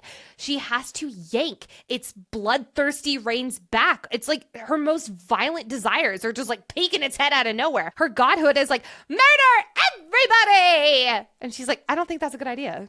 which is probably right. This High General is a grade A asshole, though, and is on a mission for Diem to die. This is the guy who forced the mortals to attack her by threatening to and demonstrating that he will kill them himself if they don't take her down. And something in Diem finally snaps. If this is her end, she's taking this asshole down with her. No wonder the mortals are like, maybe this queen's not such a bad idea. Yeah, right? So she uses her Umbros magic and tells him to end himself. Diem even smiles a cold, cruel smile, despite her conscience telling her to stop, as she watches the High General take a small knife that he has and plunge it into his own throat. Whoo! Diem, that is 2 deaths in one day. Do you need a nap, girl? This time, she used her Umbros magic, the exact magic she judged the Umbros descended for using not too long ago. And she was being attacked and caught up in the moment of defending herself, all the escaped prisoners, and even the mortal soldiers she did not want to kill that the High General was forcing to attack her. She might not feel regret for defending herself, but here we do see what Diem is capable of. This was not an accident like Ron, where he went poof. This was not even self-defense in a struggle with the king. This still is self-defense, but it is far more calculated. And yeah. Well, you mentioned this is the same magic she was judging the Umbros for. She was in Umbros 3 days ago. That is how recently she was judging them for this magic. And here she is turning it on its head. But I'm not going to fault Diem for using the tools that she has in her arsenal. And we are definitely starting to see a very different shift in Diem. Luckily, though, in swoops Sarai, Luther on her back. Luther grabs hold of Diem, hoisting her up, thrilled that his woman is safe and in his arms again. It is time to get back to Lumnos. Doesn't sound dangerous at all. And jumping ahead a little to chapter 56, the prisoner escapees eventually have the army stop pursuing them on horseback, thanks to them riding fast and Sarai roasting anyone who followed. Oh my, that is not the same attitude Diem had back in Arpros at the Guardian camp. But I'm guessing she's feeling a little differently about the army soldiers. Again, I'm not faulting her, I'm just pointing out these differences. And I don't want to call it evolution because we do all still know what happens with Vance and Sophos, but yeah, and interesting here. Luther has ensured that the escapees have a map showing the Royal Guard patrols and how to get around them in Lumnos, and a list of safe places to hide. Go, Luther! And lots of gold to bribe their way out of trouble if needed. Extra gold star for you, Prince Luther. However, whatever these escaped prisoners do not go to Vance. You hear that, Orly? Don't go to Vance. He will kill these descended on sight. I have so much to say about Orly's insistence that he is the best bet and he won't harm the descended here, but we are saving that for next episode. In this magic fueled segment of the episode, let's tap into our Umbros magic and turn our full attention to important foreshadowing moments for the rest of this book, including speculations for Book 4, Burn of the Everflame. Diem talks about how the Undying Fire would receive Luther as his final resting place. Again, just all of this judging of the souls feeling worthy. This feels so pointed. Yes. I also can't help but think about how Diem reflects that she and Luther were forged in fire together. There are so many pointed descriptions about burning together and being connected through fire. Maybe because they are both children of the Everflame as half mortals? What if he's a child of the Everflame because Florial was somehow connected to the Everflame? I think at that point it's like all mortals are connected That's true, to the I guess Everflame. you're right. Yeah, that makes sense. While Diem is dreaming when Luther is healing, she, quote, dreams of battlefields and swords and trees of fire, dreams of blue-gray eyes and glowing gold hearts. Oh my God. Okay, battlefields and swords we know from the visions that she's seen with Luther. Trees of fire? Hello, Everflame. This really cements that I think that we're going to see the resurrection of the Everflame. 100%. You know what the Godstone Temple is made out of? Godstone. You know what she can now destroy? Godstone. Yes. And what she even did, like with the flame root and the blood, like what if she has like her little spark of light, like, oh my God. No, that, exactly, right there. Yep, that. I don't need to say the rest because that's it. That's all. End of episode. We're done.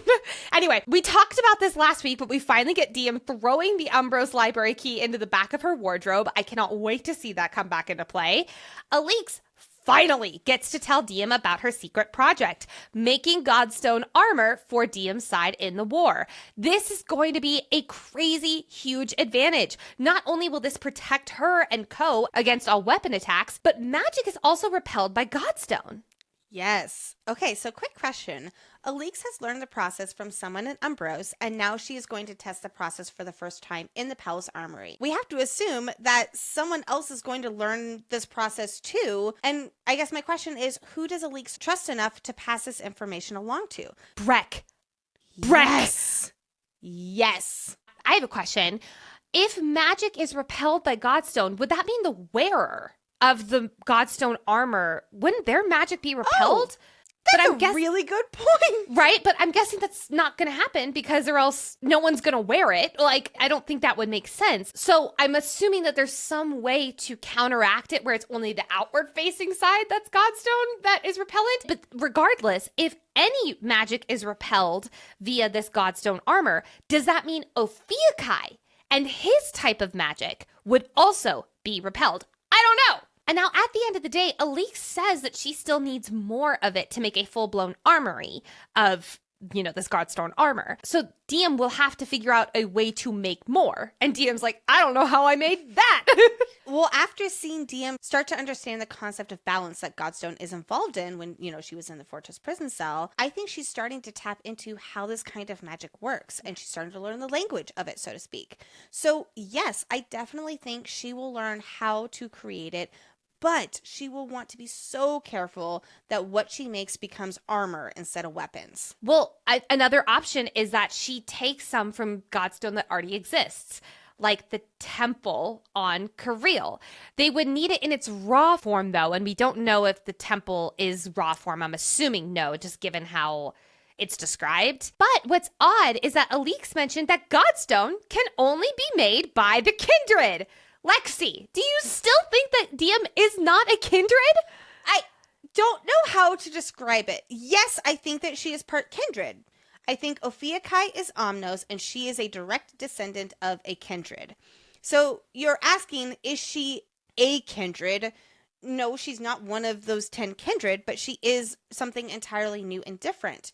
Her blood is not diluted through the generations, being either the second or third generation of this kindred. And since Omnos was not part of the foraging spell, she does not have the same magical restrictions as the other realms descended. That is what makes her not a descended.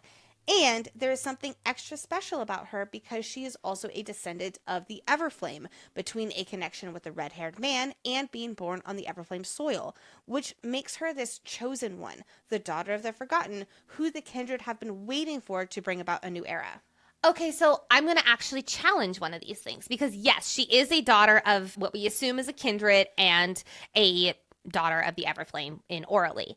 However, we know that the kindred bound their immortal selves to their mortal mates and then had children, thus making the descended. But because Orally and Ophiuchi were not bound in that same way, that means that Diem would not have had those same limitations. Also, remember in Umbros, we learned that the more powerful magic will overtake and become the type of person that they are. So we saw that with Miros and Umbros magic ended up prevailing. Obviously, Omnos magic or kindred magic would overpower anything even the mortals, even the Everflame would have to offer. So I think she is a kindred because of that. Okay, yes. And she was born with brown eyes, though. Yes. But that was where the magic was almost duking it out for which one's going to be yes. And so, then eventually once when so it's again, it does come back to she is something completently new. Yes. I think she's thought of that. Yes. So I think she is kindred, technically. Because her eyes are gray. Yeah. She makes Godstone. Yes, and we're saying the same thing here. Yes, she is a kindred in that way. Okay. But not in a one of the kindred kind of way. I'm not unconvinced of that. Okay. We're going to talk about that next episode when that comes up. My brain just broke. Anyway. This is why I love these deep dives so much. During the meeting with the Hanovers, Jean mutters to himself that they won't make the same mistake twice about missing their shot against Diem. I don't think we've seen the last of the Hanovers causing problems for Diem and co., especially now with Zalaric in the picture. I just can't wait to see how this all plays out in Burn. While in the note about the Hanaver meeting, the way Remus is I can only do so much to keep Diem under control. You gotta rein your granddaughter in. he's definitely not a good guy, but he's also in his own way trying to be a mediator. And he's almost like, okay, you can't attack DM and just get away with it like that. You got to be sensible here for us to continue a reasonable conversation. Nicole, I've got a moon watch for you. Oh, really? Is it as good as Runa's name is Moon? That was really good, yeah. Thank you. When Diam's magic explodes during her confrontation with Gareth, quote, only the light from my glowing skin remained, a vengeful moon in her violent night. Just throwing that out there. When Luther and Diem are leaving for Fortos and Remus is telling them how utterly insane they are, Diem retorts back with a, guess we'll find out when I get back. I think that this is when Remus had the idea that if/when she comes back, he is going to make it near impossible for her to do so. So that's when he started getting more army soldiers and the crossbows that would kill the Gryvern and etc., etc. From his perspective, he's protecting the realm from Diem's antics and rash decisions to bring her mother, the Guardian Leader, back to the Lumnos Palace. Yes. We touched on some of this, but we haven't brought up this particular moment yet. Diem promising Teller that there are no more secrets and that she's told him everything. This will come back to bite her in the butt when he learns that he was invited to go study in Sophos and she said no. In this moment, she honestly forgot.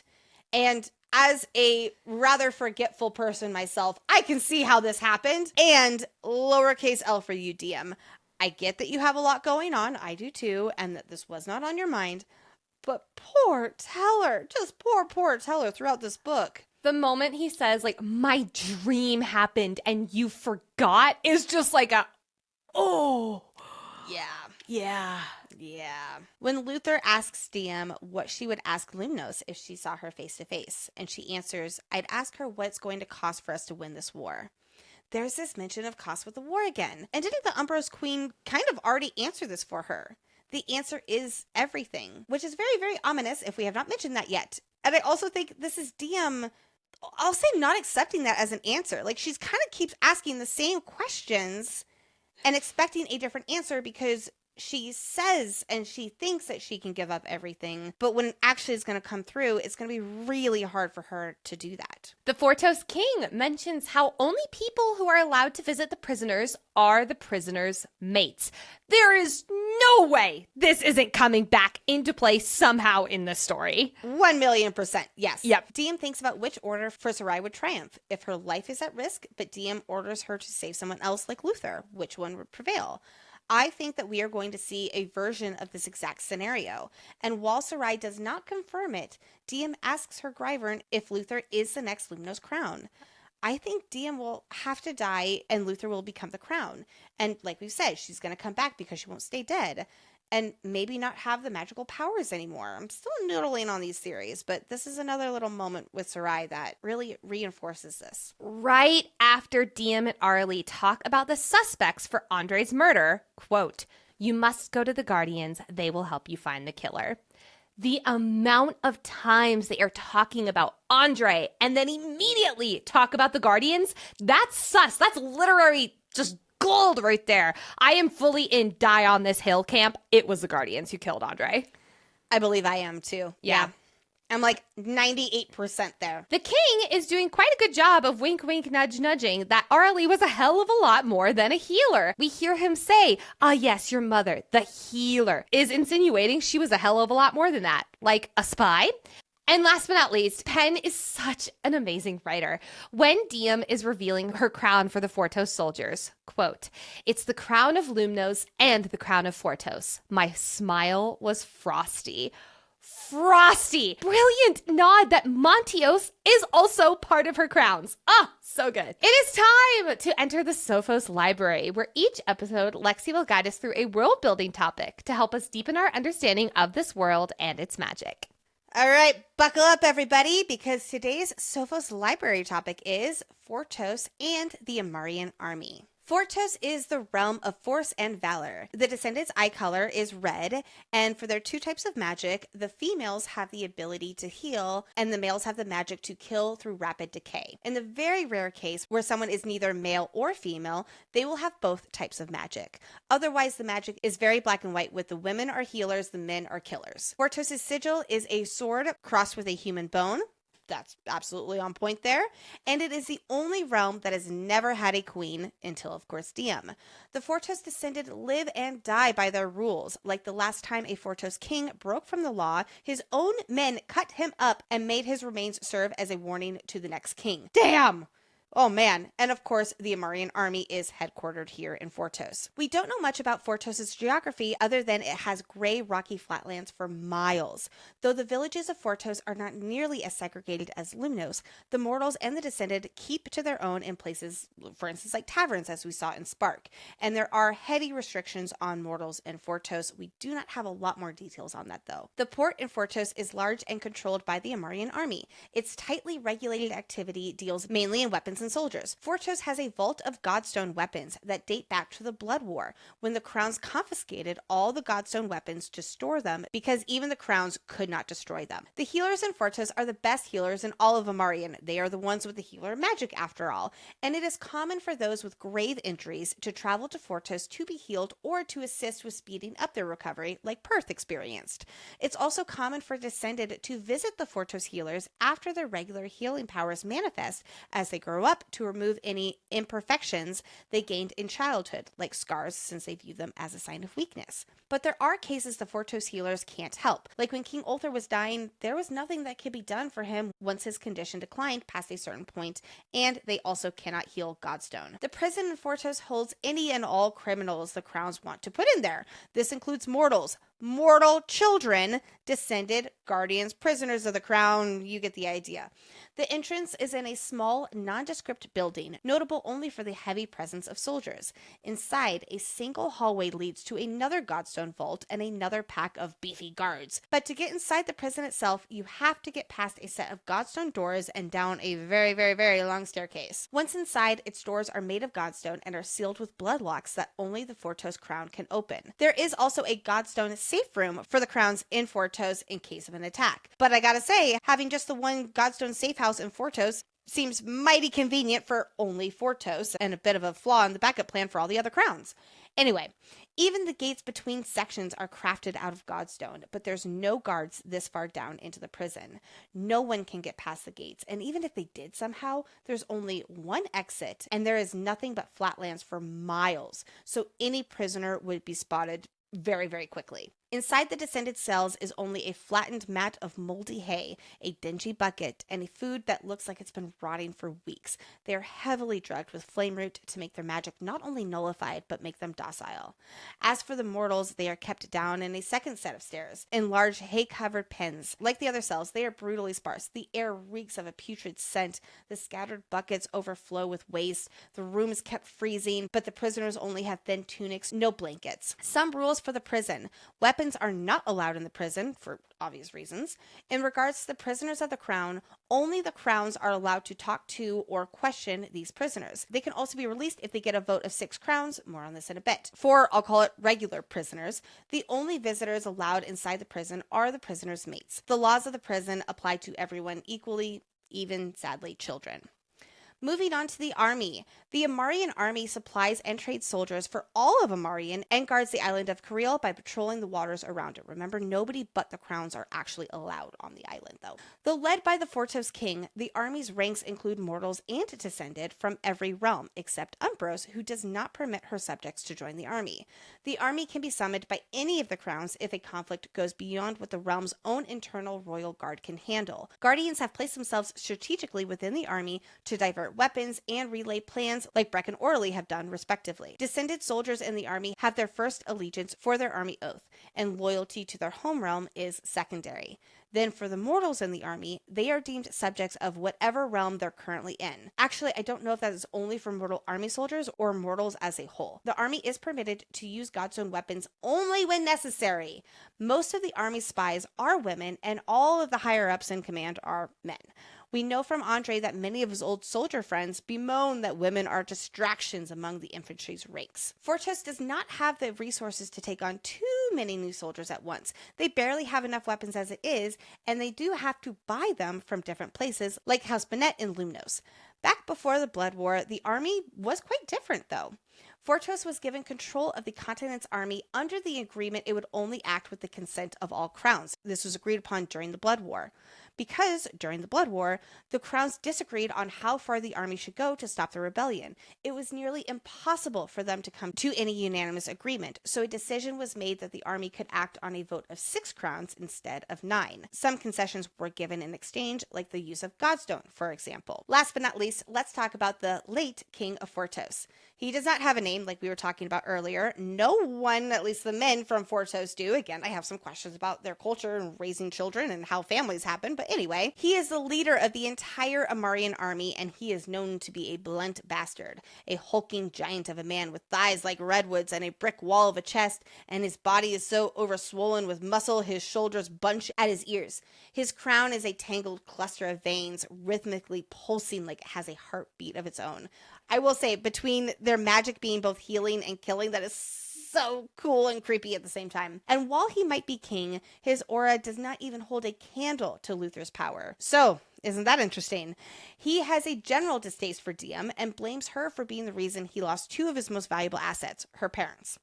And then everything on Kareel happened. Now he really hates her. The Fortos Gryvern was named Baldrum, who was a male, and unfortunately he is now deceased. The Fortos Gryvern was killed during the Blood War, and the Guardians shot a bolt into its wing while it flew above the island, and he died the second he touched the soil. Fortunately, that is where we leave this off for today's Sophos Library. Honestly, it feels appropriate that you end the Fortos section with something sad. Yes. Oh, and last thing I will say is that Father Fortos, because, he was a kindred and he could create Godstone, I'm guessing that he created all of that with the prison, because the King of Fortos does say, that's been around since Father Fortos. And so, anyway, it's just, so interesting to think about the impact that these kindred have had on their respective realms, with Fortos in the prison, for example. Oh, I didn't think about that. Let us close out this episode with skipping around the apple orchard and discussing our favorite moments in this stretch of chapters. Lily telling Diya that she used to play a game with Luther to see how many sentences it would be before he brought up Diya in a conversation. And it never took more than 3. Oh! Speaking of, Luther keying the bloodlocks of his room for just him and Diya. That is romance. Oh my god. Perth! Learning about how Diya saved him because she was guilty of being part of the armory explosion, and he doesn't give a fuck. He pledges his loyalty to her yet again because at the end of the day, she ran in to help and no one else did. Fucking love Perth. Diya thinking to herself that she is the magical equivalent of a toddler with a hammer, and she just blunt forces her way through every battle. I mean, yeah, that does sound about right. She is so powerful, but one of those consequences is that she does not know how to use all of that power. Yet. But like I said earlier, we got that glimpse of her starting to figure out how to be more in control. We'll see even more of that next episode. Diya's epic burn on the King of Fortos. When a guard says that even the Fortos king couldn't take all of them at once, Diya says, I didn't realize the King of Fortos was so weak. And it's just such a good dunk, but then also, like you've been saying, his magic is not that strong. And then, of course, we get a touch her and die Luther's version. Quote, touch her, and I'll peel every last vein from under your flesh and strangle you with them. Another few moments were when Diya is sneakily pushing Fortos magic into the king, and all of the guards are jerking and reaching for their weapons. And Diya's goodness, you men are so emotional. Nice little play on how women are called too emotional to lead all the time. I mean, just an Amarian, of course. And, of course, when the King of Fortos asks what on earth she thinks she has that he doesn't, Diya says, quote, knuckles that don't drag when I walk, the ability to breathe through my nose, a neck. Or when she thrusts her aura out and sends everyone around her flying. And she's like, oops, happens every time I sneeze. Best part is how Luther plays along. He is just so giddy for his girl. I know, I love it. I'm just so happy to have the Luther we know and love back again. And with that, the relationship between him and Diya. We have missed it so much. For instance, when she's like, oh, you would have hated my rampage. And he's like, well, I actually enjoy them a little too much. I just miss these two. Have we mentioned that we love the magic in this world? I love that, especially here we get the descriptions of the borders. Back in Spark, the environmental differences were stark. it was like a harsh line dividing Fortos and Lumnos, for example. But now we're seeing that bushes and trees of Lumnos, they're starting to creep into the Fortos border. The foraging magic is breaking down more and more, and it's just so cool how we're seeing that in the environment. It's not often we get a Luther dick joke, but it's a good day when it happens. As the king of Fortos is trying to murder Luther, Luther says, quote, "I'm fine. Fortos is just trying to make up for his tiny dick." Here's one last Luther moment when he lightens the mood as Diya realizes she's now the crown of Fortos too. And he's like, "You never were very good at following the rules." Luther is just so happy to be alive and with his girl. Even when they're in danger, he's just here cracking jokes. All right. Thank you so much for listening to this 5th installment of our Heat of the Everflame deep dive, friends. Next Monday, September 8th, it is Heat of the Everflame, episode 6, chapters 56 through 64. This is the episode we have been waiting for. Let's go finally meet Ophiuchi. In case you missed it, the next series we are covering after these 8 Heat of the Everflame episodes is Quicksilver by Callie Hart, starting on October 6th, and yes, it will include spoilers for the whole book of Quicksilver. We'll deep dive Quicksilver in the lead up to the sequel, Brimstone, and then cover that through the end of the year. We will cover the 4th and final book of the Kindred's Curse saga, Burn of the Everflame, as soon as it releases. More details on the schedule when we have a release date. And we would love to give the biggest warm welcome to our newest Crowns Council members. Thank you so much for joining Sarah S., Sab M., Crystal, Paige, Zoe, Sonia, and Noah Leah. Welcome. We are so grateful, and thank you for supporting the show. Yes, indeed. Thank you so much from the bottom of our hearts. And if you're like, "Hey, I want my name shouted out on the podcast and be showered with all the love and attention too," join our fan club at fantasyfangirls.com/fan club. The link is also in the show notes. Thank you, as always, to our top Sophos scholar who literally saved our butts in his 200-page deep dive, aka our content researcher, Brooke. And of course, our executive producer, aka our sanity manager, Hayden. We flippin' love you both. We are very active on social media with weekly trivia and lots more. So please be sure to follow us on Instagram and /or TikTok at Fantasy Fangirls Pod. And if you're watching this on YouTube, or you want to watch this on YouTube because I literally in a clown getup this episode, please hit that subscribe button to keep following along. And while you're hitting buttons, please do not forget to hit that 5-star rating and review button. It is one of the best things that you can do for any podcast that you listen to. And if you're feeling a little extra generous, write a little love note in that review section. And of course, do not forget to share this episode with your fellow Everflame friends. If you and your friends want to fight the patriarchy of Fortos, this is the episode for you! And with that, friends, thank you so much. We will see you next week. Bye-bye! Bye! All right, am I allowed to open my eyes? Yep. Friends, it's time for our final Henri Hat of us deep diving the Kindred's Curse saga. At least until Burn. This is making talking about Henry so much easier. Did you lose something? I lost my Henri Hat while you were dishing out the elves.